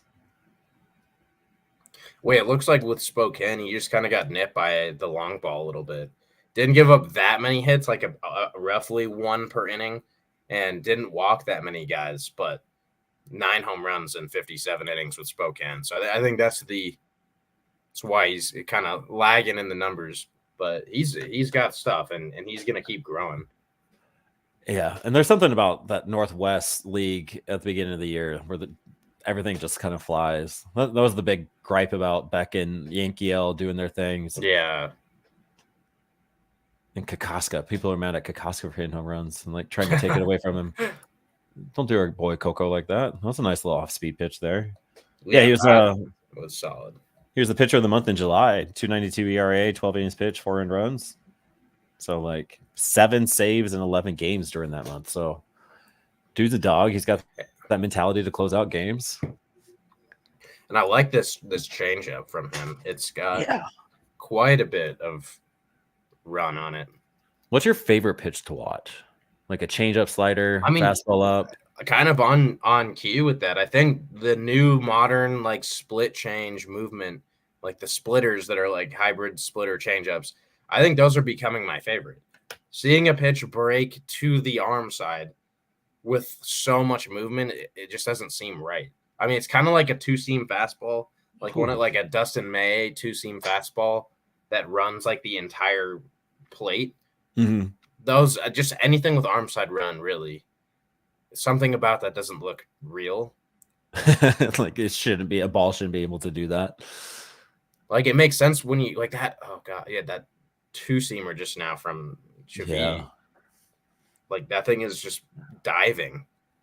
Yeah, that's good movement. Like I get it though when you're throwing a slider or curveball, anything, you're pronating your wrist in the direction you want it to go, and obviously you can do it the other way, but it just seems crazy to get as much break as these guys do. What a strikeout! Let's see if this holds. I hope that was a strike. That caught the corner. I think it had to have. If the last one was a strike. Oh, okay. All right. No. What? I hate this thing. Yeah, it's flying. It's flying. Not a thing. It's not reliable. Dang, slider 85. So an 85 mile per hour slider, vertical break of 35 inches. Oh. That was 100 pitch throw in this game. I want to see him just keep gunning. Hit the mid-90s a lot. That's where he could be dangerous.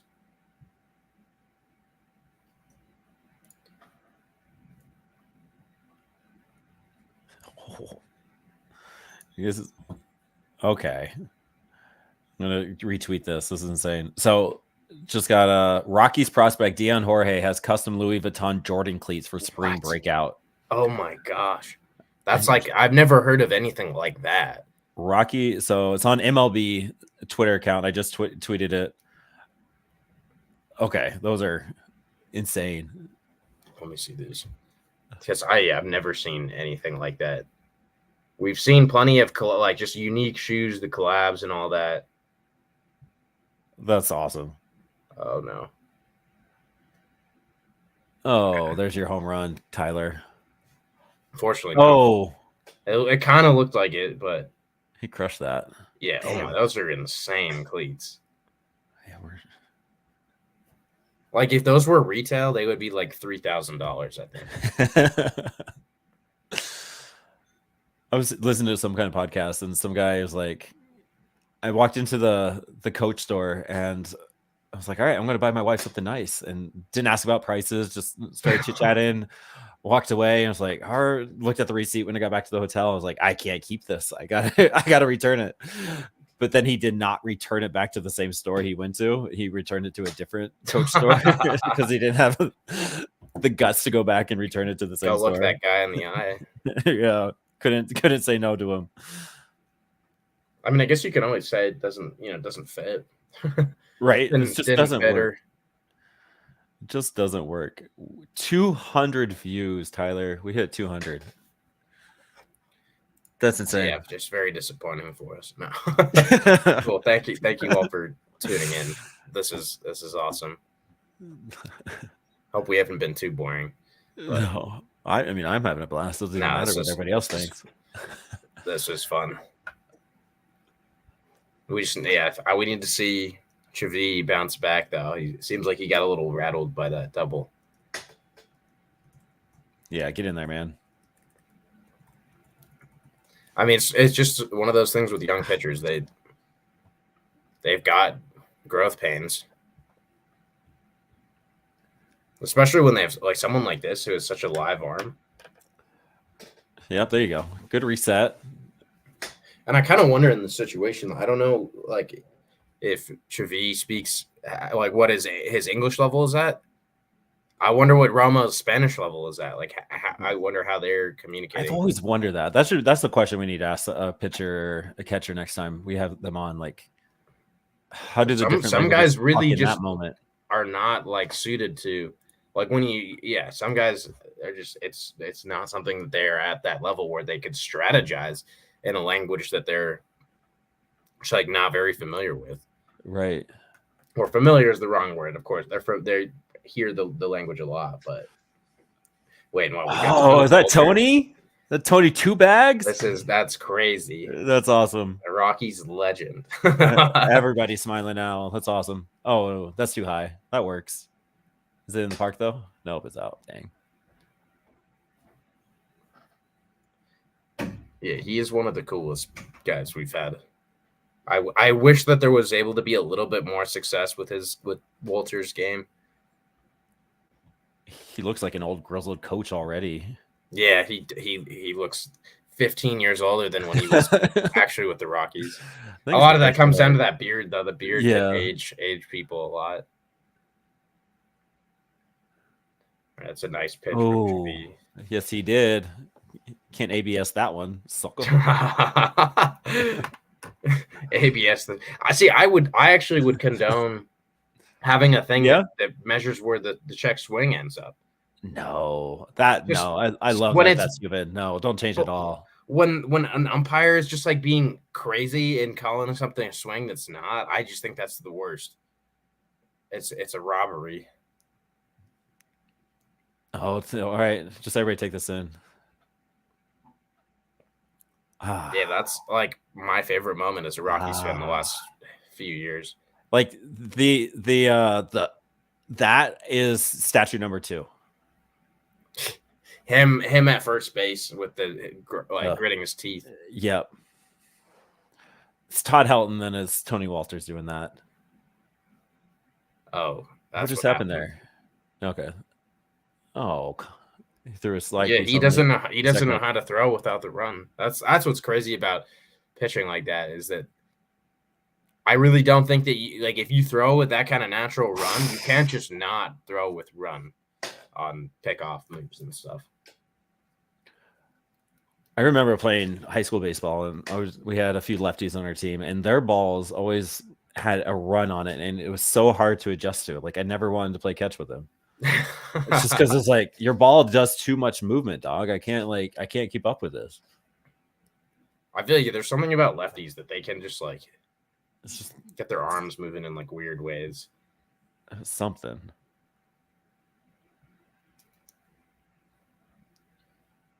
Yeah, anyone else have guesses for this home run?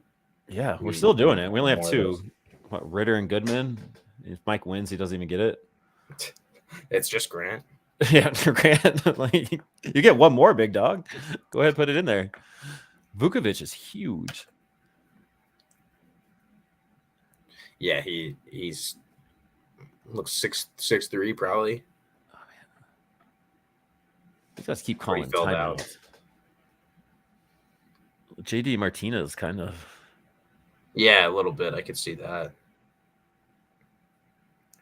Oh, almost right down the middle. Chavilli.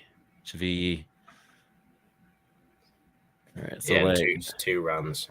2 outs, 2 runs. Don't imagine they take him out, but I think that at this point it's there with 24 pitches. I don't think you want anyone throwing close to 30 in a game like this. right. So like the reserves, you have Isaiah Cope, Cade Denton, Jack Mahoney, Juan Mejia, and Joe Rock. Let's get one of the. Well, I guess they might be listed as reserves because of their pitching schedule.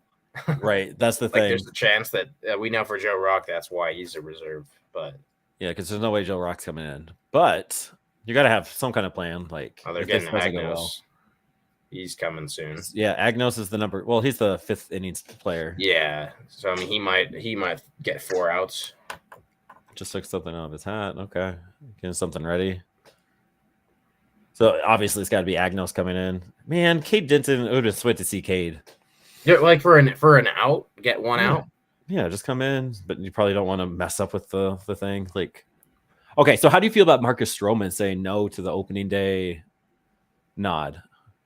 It's kind of weird. I mean, I understand though if someone's trying to be very particular about their rest and stuff. I didn't really read why, but I'm guessing you're kind of alluding to that.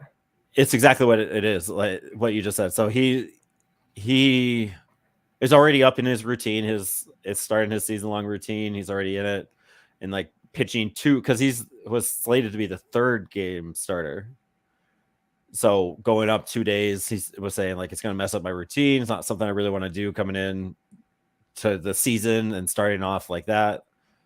He said like being the opening day starter isn't something that I really need to do. It's not really who I am. So I'm just saying no to it. I was like, oh.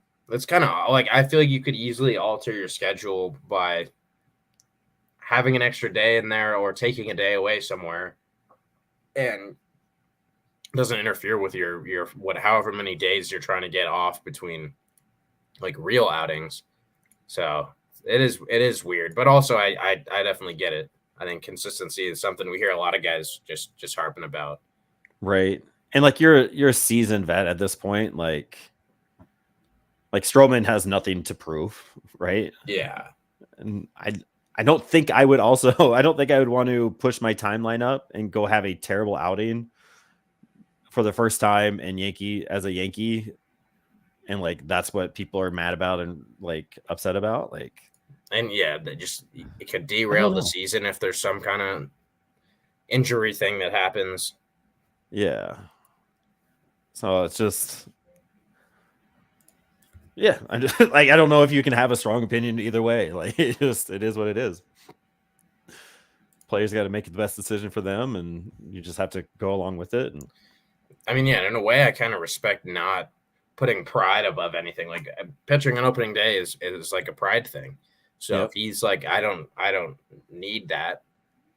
There's really no difference in having anyone start opening day. At some point, they're all going to pitch. So, right. I mean, it's a status thing for sure. So it is interesting for someone to turn that down, especially it's not just like, oh, we need to pick out who's starting opening day. It's like the team has a need now because Garrett Cole is going to miss time. Right. It's like so we hear always athletes are just supposed to fill in where they're needed, but yeah, we got Dylan and Wiggle Your Toes coming in and trying to get a little bit of a recap.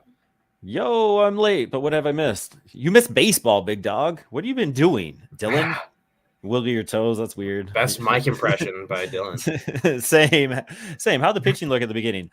Pitching was outstanding. Like at the beginning, it was very outstanding. Yeah. Dollander, Sullivan, Palmquist, a 3-headed monster. It was fantastic. Like Dollander looked good, looked calm, piping 95. Like it looked like he's been working on something since he was drafted. Ooh. Yeah, that was a wave. That was like, I'm sitting fastball, let's go. And then Sean Sullivan, it I don't know. Like it's good, it's great, but it was kind of boring. Yeah, no, I wanted to see a little bit more. We didn't get to see a breaking ball from him, so. Mm-mm. But and then on the offensive side, really, it's been quiet for sure. We've seen a couple hits. Veen had a hard double. Nice double. Romo had a single, and we just got a little piece there. There you go. It's a good hit. So that's like the most exciting thing that's happened on the hitting front right there. Yeah. See, Dylan, thank you for being here, big dog. All right, that is a hit. We are just having fun. It's been a blast. Like watching these guys. The Arizona pitcher was pretty good. Lynn, he was the Yeah, fourth in the system, number 4 in the system for the Diamondbacks. Funky wind up. It was kind of fun to see him do his thing. Just different. All right, goody. and yeah, that Yank single 107.9 did that thing, and it sounded like it kind of cracked his bat. Thanks, Luke. Too. It's got to be friend of the pod, right? That's Luke, friend of the pod, Hall, right? I think so. It must got to be. We need confirmation. Is He's that probably, the oak tree? I know. Hey, Luke, are you mad about who's the cat? De La Cruz? Is De La Cruz going to be good, Luke? Like, I want Goodman to have your monster what YMFP on his elbow guard one time instead of Goody. Like, so he's got the Goody on the strap, right? Like if it said YMFP, that would be that's the dream. That's the BSB he does dream. need to embrace. He needs to embrace the nickname. He gave us the okay. That's a good pitch. All right, it is friend of the pod, Oak Tree Status, EDLC. Another fantastic follow on the Twitter. Haven't seen a lot of tweets lately. I think he needs to spend more time on Twitter. Yeah, get back on. Very healthy practices. He's been all right. Sterling Thompson is going to hit a opposite way single here. All right. 4 pitches. I'm going single into the right center gap. Almost a double, but it'll score Fernandez. Almost a double, like that. could be a double, but not quite.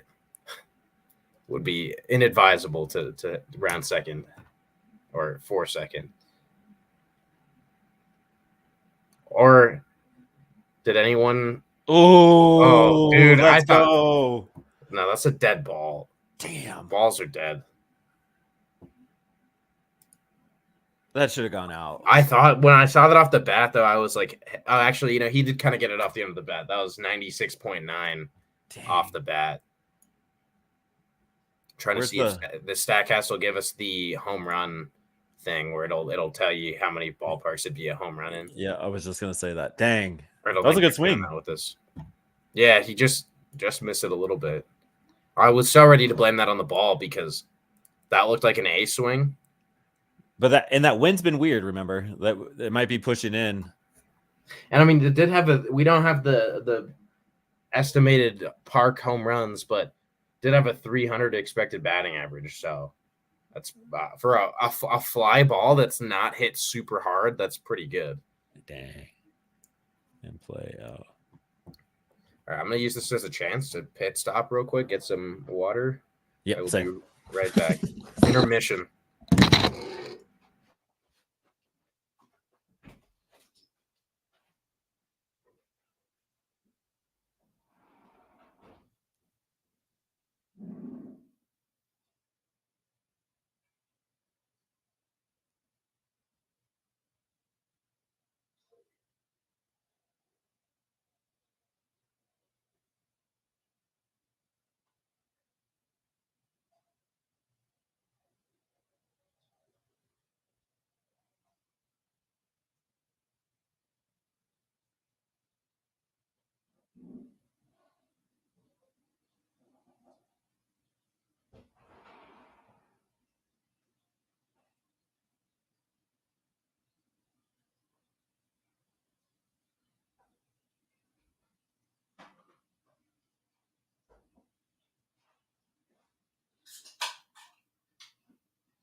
right. Cactuses, class of 2024. Let's go. This is fun, y'all. Thank you for hanging out. If you are actually listening to us still and doing your thing, really do appreciate you popping in late, Dylan and Luke. Like, this is just a fun time. This is what we try to have. This is our first time doing it, so give us any feedback that you have. Like, if you want more or less, whatever. All right. So this is on Twitter. Rockies prospects I'm most excited for. That could be something we can talk about real quick. Oh, Drew Romo. There we go. We're on the board, baby. Drew Romo is a professional AB. That was a great throw from center. Yeah, that was close. I thought he was going to gun him, but fortunately did not look like it. He's safe. Yeah, that was close, but I don't think it was close enough. The tag was on the wrong side of the plate there. Oh, that was Drew Jones. Okay. That makes sense. His dad should be a Hall of Famer. Oh, yeah. What's that catcher talking about? Not even close. Not even close. Yeah, good catch by Brian. That hit from each side. Yeah. The switch hitting. Let it happen. Warming Bernabel. Come on, man. Yeah, he would love to see some confidence get built up here. I mean, the Rockies need a corner infield prospect to break out. Like we've talked about it. We mentioned it earlier that it went from being that position that everyone's like, oh, they're just going to draft another corner infielder to now like we need some corner infielders to provide depth in the future. I mean, just the third base, man. But you also have Rymack. You had Rymack and Arenado. So, like... Yeah, for a while, it was like you did not need anything. But now it's like, who knows what's going to happen in a couple of years. Right. Should just blow it up. But... Oh, no. Oh, he's safe. He should be. It looked like he danced that. What? That was a weird chain of events there. Yeah, that just... If it didn't hit Warming, Warming tried to call it out to him, but if it didn't hit Warming's leg, honestly, credit to Romo. I think he read that well, but it hit Warming's leg, and otherwise, I think he's safe there. Dang. Romo for sure making his debut this year. Yes. Yeah. I think so. I think my confidence radar on that would probably be 75%. I'd go up to like 95. Oh, to me, the only thing stopping that would be an injury. You think so? Even if he doesn't perform that well, because he's going to get added to the 40-man this winter. Has to be, yeah. And for prospects like that, I think teams like to get the clock. Just, you're going to bring him up. It's good to get them that experience going into the following season. Like he's probably the opening day catcher in 25. Yeah. So that's 100%. Absolutely. Yeah. I mean, there's no way. Yeah. It would just make too much sense to give him 5 starts at the end of the season. Right. That September call up. Yeah. I guess the one thing that stands in the way is just I kind of hate how MLB restricted the roster size so much that they only get 2 extra spots. I think in September, it should be like they should be able to get like an extra 5 or something. I get having the full 40 be available is a little crazy, but should be a couple more spots. That's the only thing that kind of stands in the way of some call-ups nowadays is you don't have that many spots anymore to mess around with. Yeah, you're not seeing as long. But I also think the AAA season runs a little bit later as well. Yeah, that is true. That's pretty cool to have Callis in there. I'd like to hang out with Jim Callis. Him and Jonathan Mayo just seem super chill. Yep. Like when they do the draft, I've watched their draft broadcasts like every for the last like 4 or 5 years. They just seem to be so chill. I love it. I listen to their podcast every week. They're funny. Okay. Zach Agnos, 2-way spit player. Cool. friend of the pod again. He came on for a little bit. He's a riot. He's a ball He's of got energy. a 80 grade stash. Yep, and flow. That'll work. Oh, Good pitch right position. Yeah, that's exactly what you want there. Little ride up and in, but it's good hands. I'm excited to see what he has for a whole season after just being a pitcher. Yeah, Like he said he learned a lot.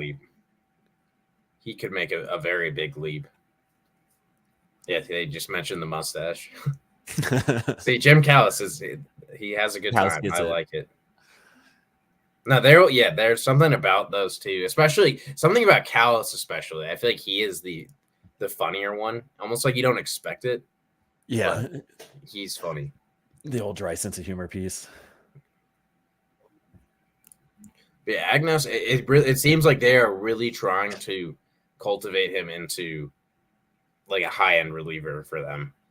Just you just know certain guys get like the micro or what am I the magnifying glass put on them by the organization. Mm-hmm. Just kind of get picked out the second they're in the org, and they're like, we are going to give this guy a little bit more of a priority, and that's why he was the Fresno closer last year. I think they really believe in him. Who has more saves? He's a 9th round pick, so it's not a guy that gets drafted and you're like, oh, this guy's going to be, a big piece of this organization, but they clearly want him to be part of the future bullpen. Yeah, he was there since day one. He was the number one guy. Like, all right, you go be a pitcher and you do it in high leverage situations. And I think he saved 27 of 29 opportunities. Converted 27 of 29 save opportunities in single A. Yep. Was California Player of the Year league. Postseason All-Star, MILB organization All-Star. Like, he made a name for himself, like, as a pitcher last year. And, like, with that up and in 93. Yeah, that fastball looks really good, actually. Looks way faster than 93, I'll tell you that. Trying to get, the StatCast is not updating. No, I keep hitting refresh. I'm like, where is it? Yeah, he's going to be good. Turn it. Oh no, goody. Oh, stretched a little bit too early. Yeah, it was just a stretch thing. That was a sweet play. Is that Ritter still? Yeah, Ritter. Look at the shoes. Nope, that's Dion. Oh, that's Dion. Wow. Okay. Then big credit to him. He looks like Ryan Ritter at shortstop. I think it's good to be 20 years old and looking like a college Gold Glove winner. Right. That was a really clean. Show the highlight. Yeah, we need a replay on that. Because that was one of those balls that, off the bat, just did not look like it could, be turned quick enough. But they had it. The timing was there. All right, yeah, and we talked about this guy at the beginning. I just have a feeling is going to be one of those guys who's going to be a thorn in the side of the Rockies for a long time. Barossa, yeah. Yeah, like not going to have great overall numbers, but he'll hit like 350 against the Rockies, some steals, good defensive plays. I just foresee that happening. He's going to be that David Peralta type. Yeah, the Diamondbacks, I think, have always created guys like that, and then he's starting the trend right now. The Diamondbacks always have those guys though who are just you don't hate them. Like there's like the Matt Kemps out there that you when they were playing for the Padres, you hated him. Not as a person, of course, but as a player, you're like, I hate that guy. Yep. The Diamondback ones, I've always liked. I don't really hate players on the Diamondbacks, but I mean, they've been kind of lovable losers for a while too. They're like our brother, pretty much. Yeah, it's just us. I would equate them to a brother. We've been trying to figure out things together, and it just hasn't gone well for either one of us until them last year. And they're definitely way ahead of schedule. Last year, I don't know. Last year was I don't think in some ways. I feel like throwing the word luck around in baseball, and hey, we got Tommy Troy at the plate now. There we go. But throwing the word luck around sometimes, I feel weird about it. But like last season was lucky for them. They put a very good team, but for them to have been in the World Series was for them to have made the playoffs on its own was unlikely, let alone to go to the World Series and win 2 games. So, Yep. I mean, I think they're going to be better this year, but also wouldn't be surprised if they just didn't make the playoffs. They're going to be good long term, sustainably, but I think the D-backs they had that kind of like special year too early. Although they made some solid ads, just a lot of good veterans. So they could push for 90 wins this year. And I kind of want them to be successful. They're the brother in the division. Yes, I don't mind seeing them win versus all the other teams. Yes, he did. Tommy Troy. That's a good strikeout. Tommy Troy did not strike out much at all in college. He's like, pretty sure there was some crazy stat that he did not swing and miss against a fastball 95 and above last year, Tommy Troy, which is crazy. Like you would think those are the ones you're going to swing and miss against. He did not swing and miss against like a high or elevated fastball at 95 plus last year. It just looks different. It's going to look different. Hard guy to strike out. Play. Yeah, StatCast still hasn't done it. So he had a changeup was in at 85, and then his sinker 93, fastball 90. You know, those are very similar. I mean, I think there was another one of those tracking errors. Like they says he's got a fastball. His fastball minimum was 86.8. That must have been a changeup that didn't get flagged properly. Got a good. I like the look from him. Yeah. Just going out there and doing his thing. Absolutely. So yeah, I was asking, who do you think has more saves? Like I'm kind of imagining Kate Denton being the Fresno closer to start as well. Zach Agnos is going to go up to Spokane. You got Mejia and Chevalier, probably in Hartford. I hope they give Darnell closing opportunities in Albuquerque, but they'll probably give it to like a Gavin Hollowell or Evan Justice. Or Vodnik. Yeah, they have a lot of guys. Vodnik, I was trying to think of the other guy. Vodnik, depending on who doesn't make the big league squad. Which right now it's kind of looking like all of those guys are going to be in AAA, which is kind of disappointing, but it does suck. But maybe they just like do like a whole like squad switch. Like, all right, you 4 vets, you did your thing. Thank you for hanging out until the end of July. Thank you, Hartley. Thank you, Curtis and Hallowell, Justice, Vodnik. Let's come on up. Let's just do the whole thing over. That way we're not tiring our arms out like we did last year. Is this Kyle Karras? It looks like it. Oh. Gotta find my. Yeah, that's looks just like Eric Karras. That's crazy.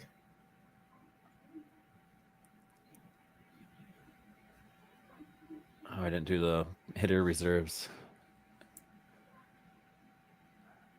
Yeah, it'd be nice if he could break out. I think that the talent level with him is high, and that's why he was drafted where he was. Yeah, 6'5", 220. He could absolutely be a breakout candidate. Yeah, he played a little bit in Fresno last year too, so he has some of that experience. I mean, he could easily start in Spokane with like where our depth is with it all. Yeah, 36 games against ACL and Fresno last year. Had an 11-game hit streak.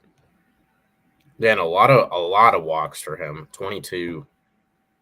397 on base percentage. I think I wasn't expecting that from him. I think his walk rate increased in the pros, which would not expect to see. Yeah, especially early. Like,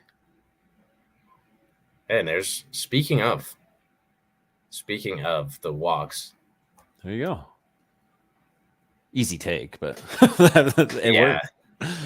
So I mean, that's a big part of his game. If he can keep those walks coming, there's definitely raw power there that he has to just figure out how to develop and get into games. Yeah, he could come along as a nice player. He has a brother that got drafted too. Hey, look at these shoes. Oh, he actually does have a brother. Okay. The Karos, 16th round, 2022. That's the Dion. Karos Empire. Yeah, Dion. This is another really cool one. Like we talked about Chase Dollander. These are guys that it was hard to get. Oh, where'd you go?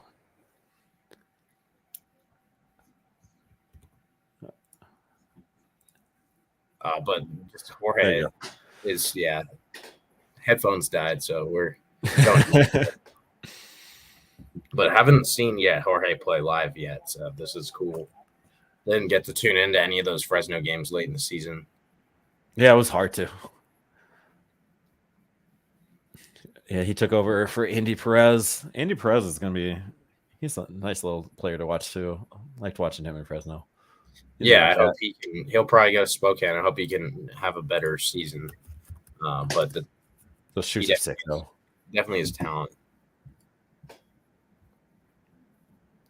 I demand updates on every batter Chase faces.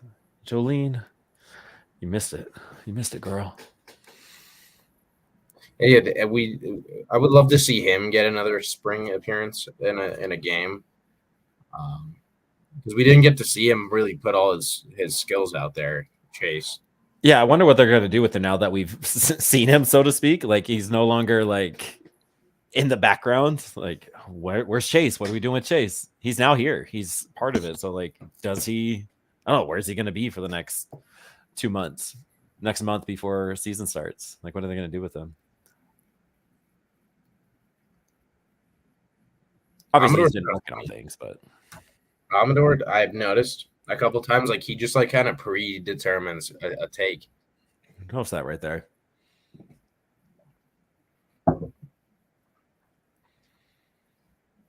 Sort of like last year in spring training, we saw that Miguel Vargas dude for the Dodgers. Like he was coming back from an injury, but wanted to see live pitching. So he's just tracking him. Standing in the box. I remember that. And Zach Greinke was throwing he threw like a 50-mile-an-hour pitch or something. See, yeah, Greinke would.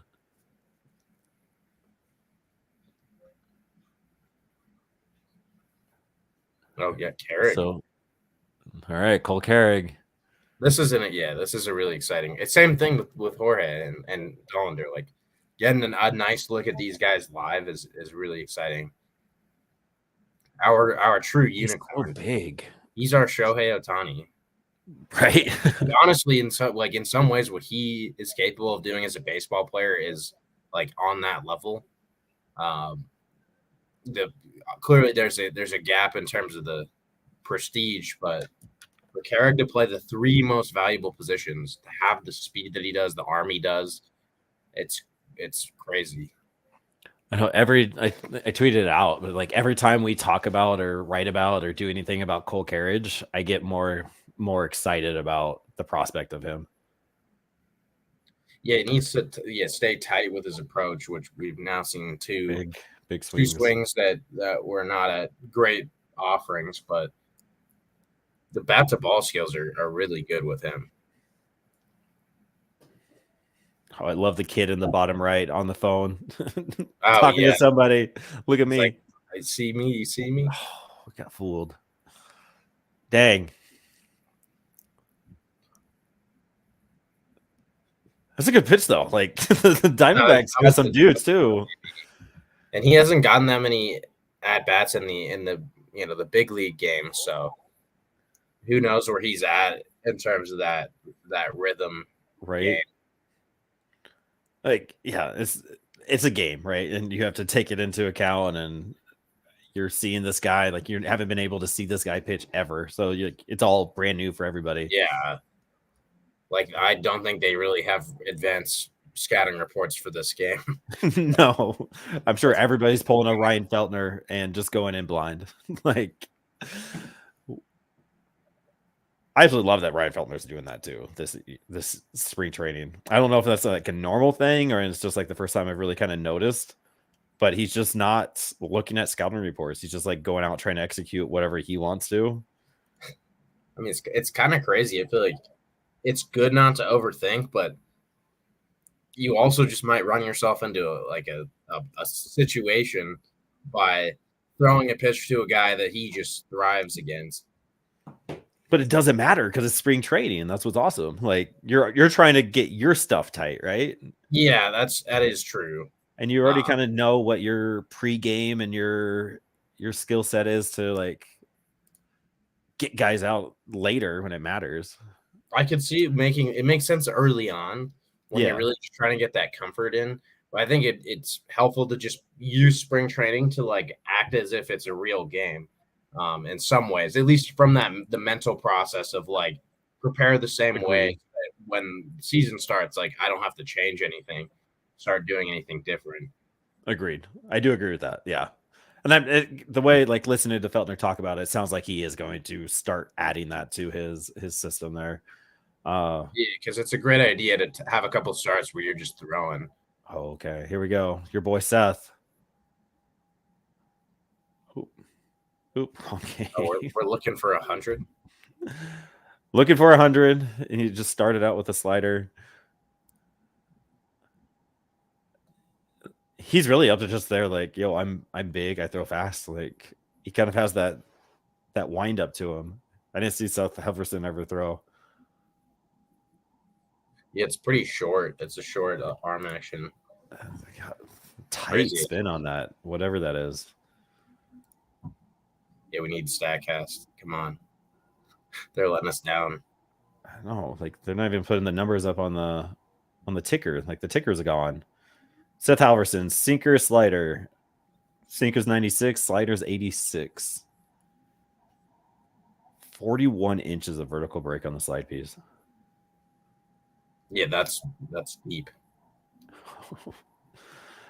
Juan Reno single. This guy. Yeah, I forgot. That's one of the things. Like you could ask Luke if he thinks Ellie is a bust, and then you can ask him what he thinks about Juan Brito. Those are just the two go tos. 98. There we go. I said at the beginning we want to check the 99 box. I don't know if he's gonna get 100. I'll just let it eat, dog. Just let it eat. Get 2 outs and just get that third guy. He wants to. And we'll see what I'm thinking. The game radar that they're showing on the broadcast might be a little hot because 98 compared to we're seeing 90 high 90s like 96.7, 96.8 on there. Yeah. Well, 97.7. No, refresh it. Yeah, refresh it. He's throwing his fastball there. Okay, yeah, you did hit the flat 98. He's all over the place. All right, let's amp it up. Let's hit that 9. Just go right down the middle. 100. Ooh, that one looked like it had the 9 movement. I like that movement on that. That's gonna be hard to hit. Yeah, he has it's crazy what he's got going. The Rockies got themselves a great pick. Just finding that. Oh, yeah. You check that one. It's an interesting challenge. I don't know if it's closer than I thought, though. Dang. Apparently. That's so crazy it can be displayed. Less than 0.5 of an inch. All right. Dude man's definitely stealing a base. Jakey Josepha. Yeah, that's a good name. I like that. There's a boy Fulford. All right. Another friend of the pod.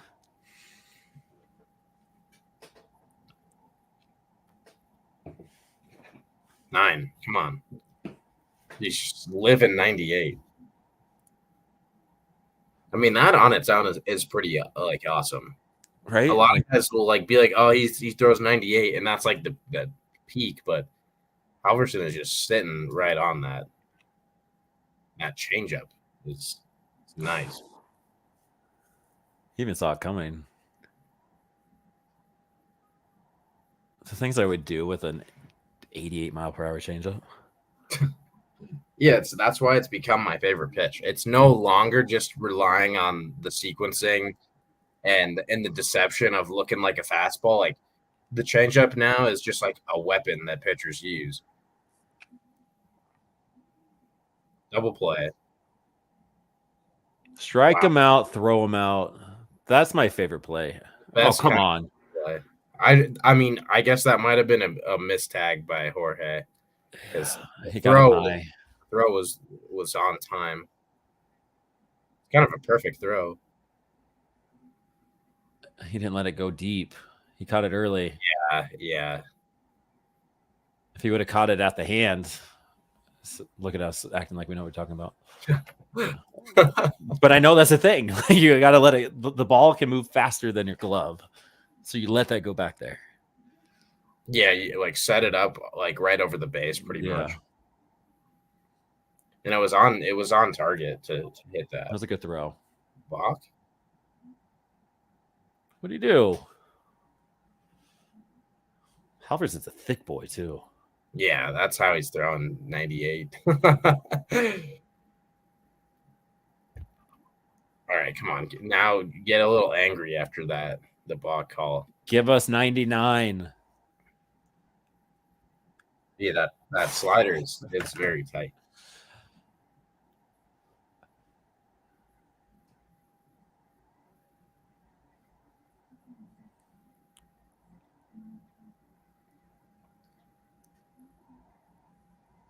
Yeah, I'm liking the control that he actually has. I thought that might be an issue pretty early for him, or just overall commanding those secondaries for strikes, but he's getting competitive pitches in with the slider and changeup.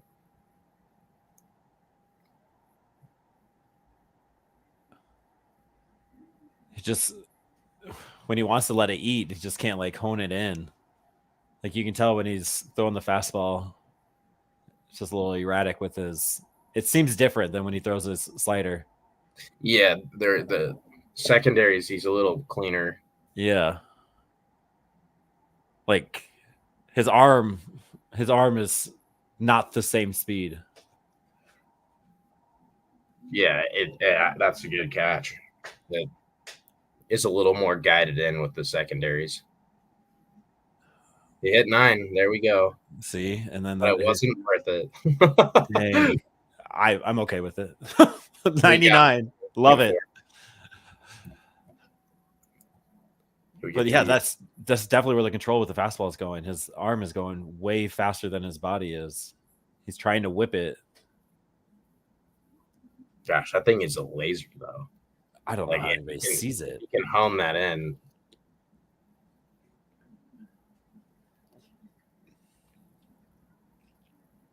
Does Seth Halverson make the majors this year? I'm gonna say no, just on the basis that the Rockies have that kind of jam going. There's so many relief arms, and there's no urgency right now to push him up there. I think maybe middle of next year, late next year, but just for a guy who hasn't even been in the organization for a year as of now, it just seems like they could take some time. Right. There's enough bodies in front of him to not push it. Yeah, because then you're going to have to get rid of somebody. And I think the Rockies have shown they're pretty averse to getting rid of any of their guys right now. They have just a lot of good arms, and we need to see who's going to stick. So I don't think they want to drop any of them if they don't have to. Yeah, I agree. There's just too many guys in front of him. But he did hit AA last year, so and I was surprised. We've never seen that from the Rockies. Insane. They are pushing their pitchers so much quicker. Yeah, and just with everybody, we've seen multiple 2-level promotions. In the past, it was a lot of just like 1 level per year kind of thing, which was frustrating. Mm-hmm. But now it is okay. That guy can go from single A to double A in a year. Yeah, the guys are getting 3 levels, and it's nice. Like it's good. Like they're not holding players back where it's felt like 2 years ago, 3 years ago. It just felt like, all right, this guy's good. He's dominating. Like, what are we doing? Like, why aren't we pushing him up? Yeah. And then it feels like there's definitely a little bit different of a mentality from the front office with that. So definitely here for that. Like in the past, yeah, you'd see of the top prospects, like maybe 5 or 6 promotions would be dealt out. And then you had like 20 guys in that top 30 who, at least 20 guys who just didn't move a level. And that just not how most teams are trying to operate. No. That's why we got all these old cats at AAA, like 26, 27, 28. Like, just not being pushed. All right, Jordan Beck in another at bat. I like it. Then we got Jaden Hill on the bump coming up after this. That's Gonna end interesting. it with the dog. It's kind of weird that he's getting action since he's thrown quite a few innings in game. Would have figured this would be a game for guys who just really haven't thrown. Right, that's pretty good wood. That's all you can really ask for. Just get good at ABs and like try to figure it out. Yeah, Benny looks huge. That is Benny, right? Yeah. He looks a heck of a lot different than he did when he entered. Yeah, he looks like he's grown up a little bit, huh? Was he 20 years old now? I probably just 20. Me, actually, I think he might be 21. Let's see. Yeah, 21 and a half, actually. That's crazy that he is like, I guess he was drafted just a year after Veen, but he is like half a year younger than Zach Veen. It feels like Zach Veen's been in the system for so much longer. Seriously. Yeah, Benny absolutely is bulked up. I still want to see just the hands are noisy in that swing. I would love to for him to find a way to like just have his hands set where he's going to launch them.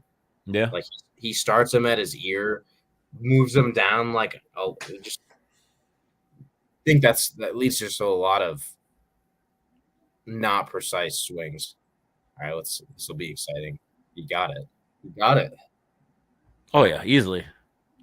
Yeah, but you can kind of see his hands going up, down, and then coming right back up. If we calm the hits, calm the hands a little bit, might be able to get to the bat quicker. That kind of fix some of those holes that he's been known for having. It's all that timing. It's all timed with that leg kick too.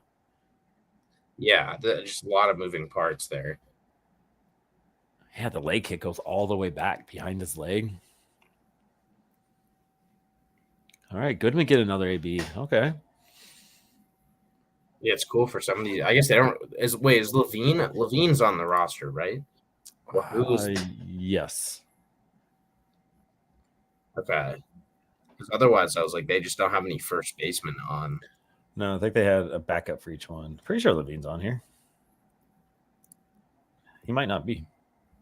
No, I guess not. So Goodman might be like locked into 7 innings. Right. Like Kyle Karros could have played first, I guess. Ooh.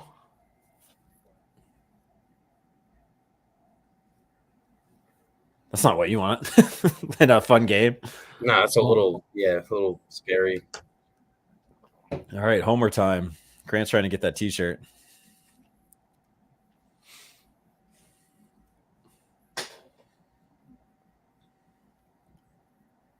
I guess, yeah, Sterling.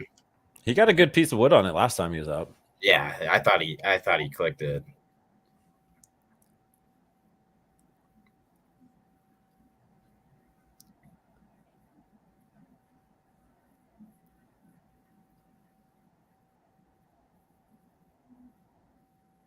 Yeah, that's what you want to see from him. Elevated contact. He can hit the ball hard, so he's someone who gets a lot of ground balls and line drives. If Thompson starts elevating more, he could be a real threat. Yeah, like if he's adding anything to his game, right? Like it's that little home run swing to it. So interesting seeing the scouts in the background too, like 5th, 6th row up. Yeah, there's a few, just clustered in there. You see them writing down, having their stopwatch.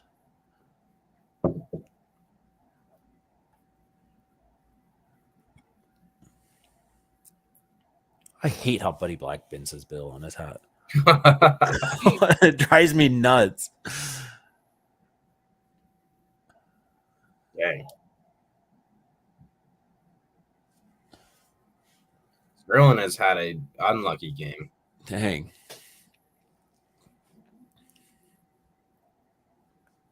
Like, yeah, he went foul pole to foul pole with those 2 flyouts. Yep.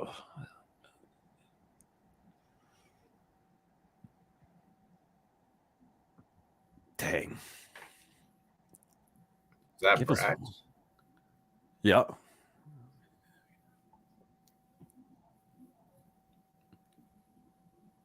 Trying to think if there's anyone else we're gonna see.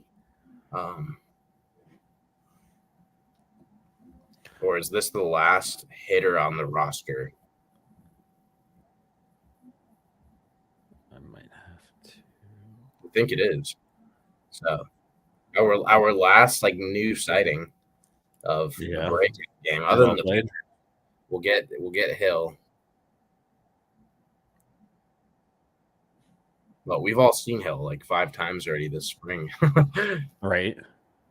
It's fun getting the shiny new stuff. Yeah, this is. Yeah, you're right. I'm really excited about Jaden Hill being the reliever. Yeah. Like, I think this is the niche. Like after seeing him last year, it just wasn't going well. But then whatever's worked and like just letting him eat in these short-term situations.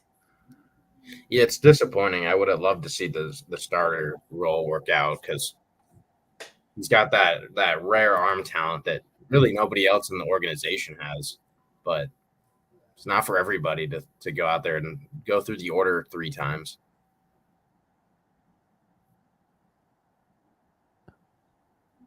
Get out. That was a huge bounce. That foul ball bounced like 3 sections over.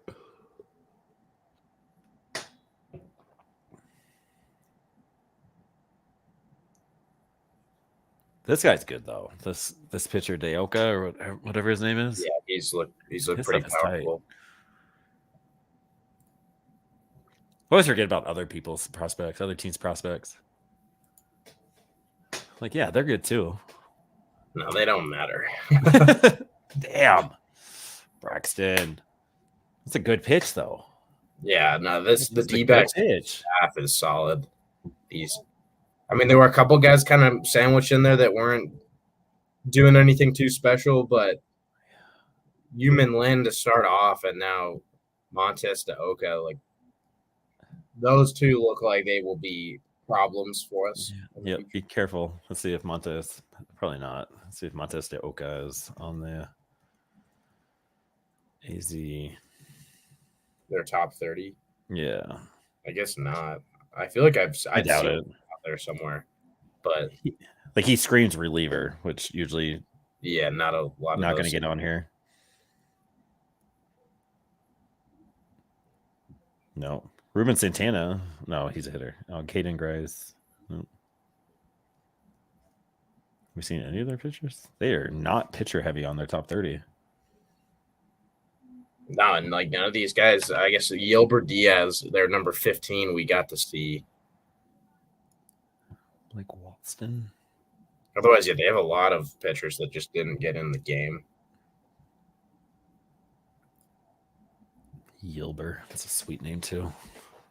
Yilba. And he was piping touch 98. But, yeah, they don't matter, the other teams. No, they don't. As long as they get traded for Dylan Cease and other players, trade all your prospects. That's completely okay. Still thinking the Rockies should be trading somebody, but I love our guys. But as an organization, like there's too many log jams. Could help to make some switches. Yeah. It's gonna be so hard though. Like, all right, Jaden, let's go. I love his glove. I love his gloves. Like, I've never seen anything like that without like any holes in the back of the hand like that. It's kind of odd. Like I guess his hand is real shallow in there, but having that your fingers able to be out is nice. Ooh, that's 97. It's Then I so guess cool how like pitchers can throw differently. yeah, but there seems to be some like kind of Justin Lawrence stuff going on where clearly he's capable of living 97 to 99, but we'll see it maybe he takes that Justin Lawrence approach and starts ticking down a little bit to throw more strikes. Yeah. Lawrence had his best season throwing 94 to 96 versus the 96 to 100 he was sitting early in his career. Yeah, just like it allows you to do other things, maybe like with other pitches. Like you're not trying to go all out. Maybe it's kind of like with the Seth Halverson thing. Like maybe players are like picking up on like when you are trying to go big, your body's doing a little bit different things and you can catch on it earlier. So if you're Yeah, being consistent and doing the tunneling thing, that might be something.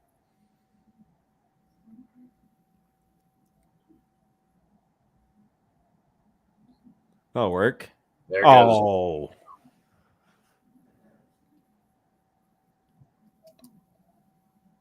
It's pretty cool that Amador is staying. He's going to be in there the whole game.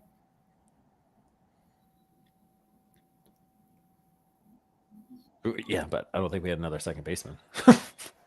Yeah, I guess. Oh, he had it. Just get that glove down, big dog. It's the little guy, Barriga.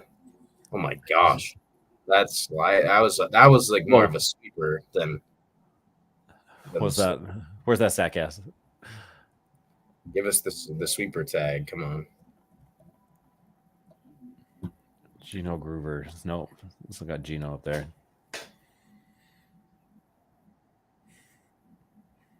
I don't even know if Jaden Hill was expecting that one. Yeah, that was different. That was a big one.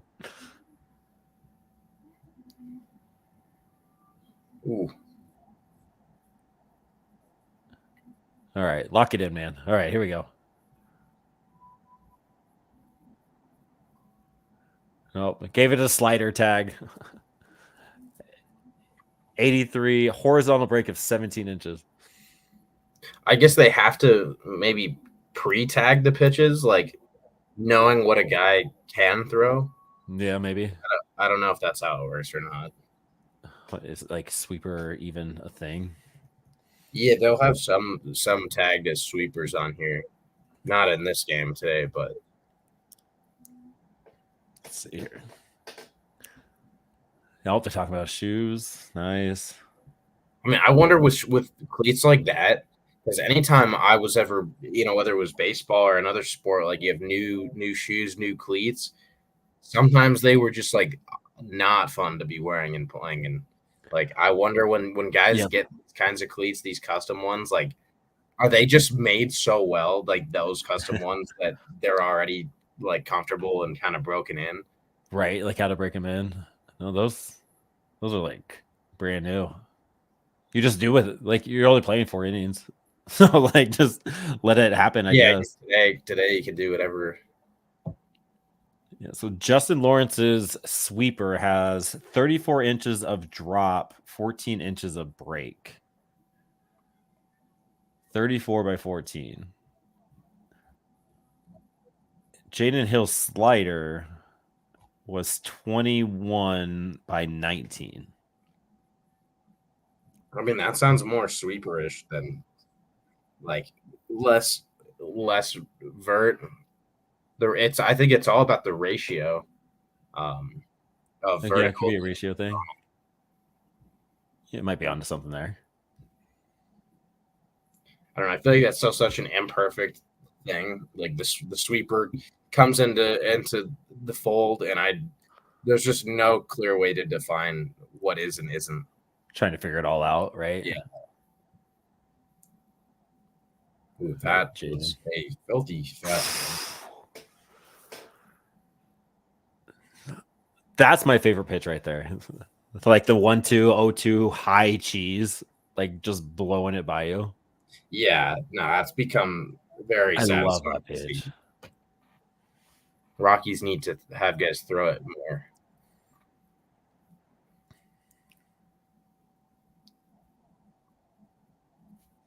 It just comes 97. Yeah, right. Exactly, Brian. Like, and it looks so much easier 98 than Seth Halverson's. They throw it so different. It's awesome. Like, we got some hard throwers. Yeah, we've had years where the Rockies are trotting guys out there that are low 90s, like out of the bullpen. Like someone that comes to mind is Philip Deal, that one lefty dude. Yeah, He would the just real sit like deal. 91, and there was nothing special about the pitch. Like that used to be kind of like the average guy in the Rockies bullpen, but now we're just gonna have all these guys who are mid 90s. It's just living mid 90s across the board. It's a legit change that should lead to some promising things. I hope so. Like, yeah, because we lost Michael Thompson, and he was the only guy in the system that was able to touch triple digits. Now we have all these dogs that are like 99, 98. Like, sign me up. Absolutely. Yeah, I mean, it is just where the future of baseball is at. Like, you have to have at least a handful of guys who can go up and grab 98. Yeah, right. That's what baseball is. Like, you have starters like pitching 98 all the way through. Like Dylan Cruz. Like, dude man can throw 100 for 5 innings if he wanted. Yeah, there's a place for. Yeah, I definitely agree with that. Right. Like, that's the only take to have about the bullpen arms. Like, it's loaded. Like we came from like such a different place where one of the top relief prospects of the like 2010s was Ben Bowden, Yeah. the rookie that they took just outside the first round. There was a point in the minors where he was dominating, but once he came up to the big leagues, it was just immediately like, okay, this guy doesn't have like blowaway stuff. Like he's gonna have to pinpoint, and most guys aren't built to pinpoint pitches. So, It's and too hard. that was the pitching prospect in the bullpen, and it was someone who didn't even come close to panning out. But now you have all these guys who I think are better on paper than Ben Bowden was, and that was just like 4 years ago that he was a prospect. So Yeah. When was Ben Bowden? What happened to Ben Bowden?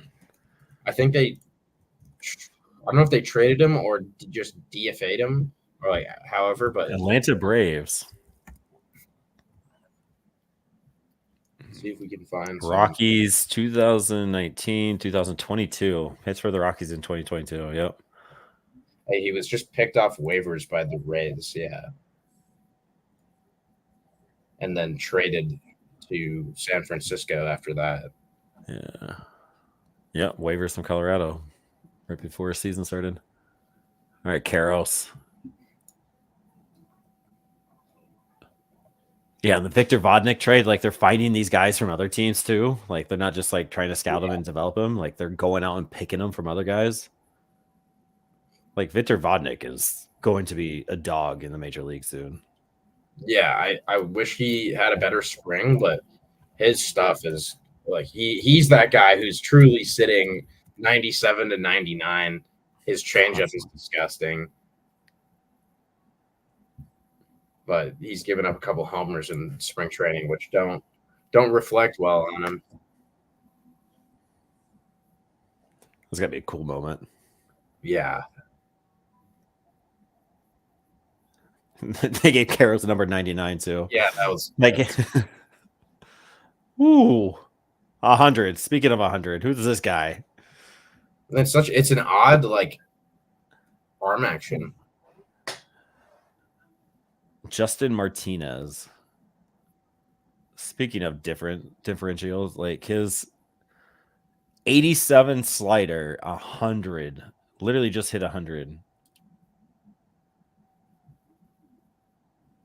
Justin Martinez, not even on this list. I think Jeff Heason just said he averaged 99.9 last year. How do you? It's insane. And you're not a top 30. That movement? Did you see that drop at the end? Yeah, that's like a He's a closer in the future. Oh my god! 100 with some sync. Definitely has a closer mentality too. Oop. Yeah, There we go. That makes me feel better. He has a really odd arm circle though. Short arm. Like he just like drops his arm back and it's going forward.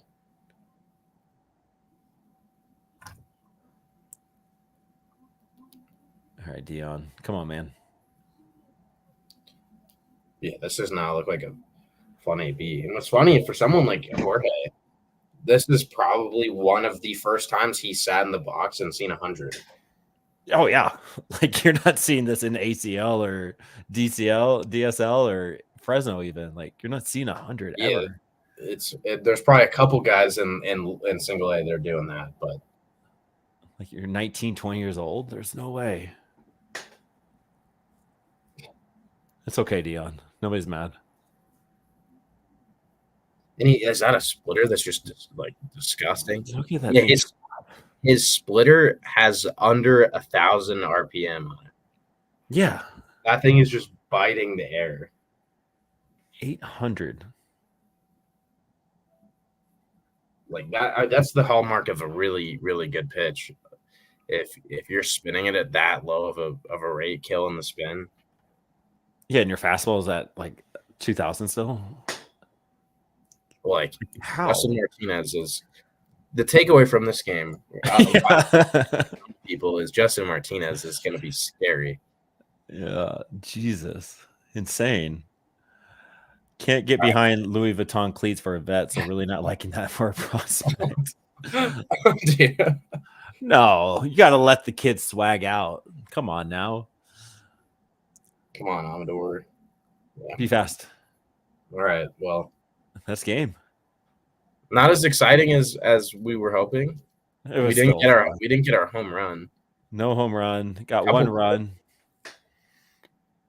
Couple of close fly balls, but the pitching was outstanding. Like yeah, outside of Chavi, and he looked good in his own right, but everyone else was just pretty efficient and clean. Yeah, not mad about any of the pitchers. Like it was fantastic. Yeah, thank you, Brian. Thank you for those good words. Like 270 viewers. I don't know how Twitter or whatever that works out, but like just appreciate you all hanging out and doing your thing. And we've never done this. We talked about it and we got delayed by 45 minutes. We used all of our good material early. So like, yeah, it was a good time. It's quick how our brains just get a little fried pretty fast doing this stuff. So yeah, the last 30 minutes I was like, all right. But it was good. It was fun. I'm excited. It's go time, and the season's 13 days away, 12 days away. So it's around. It's here. Yeah, it's so crazy. It never feels real. That like most of March just does not feel real. Yeah, never feels real. So thank you all for hanging out. Tyler, thank you for hanging out. Go have fun tonight. And I'm gonna go to bed. Yeah. Good night, y'all. Go Rocks, Minor League affiliates. Woo!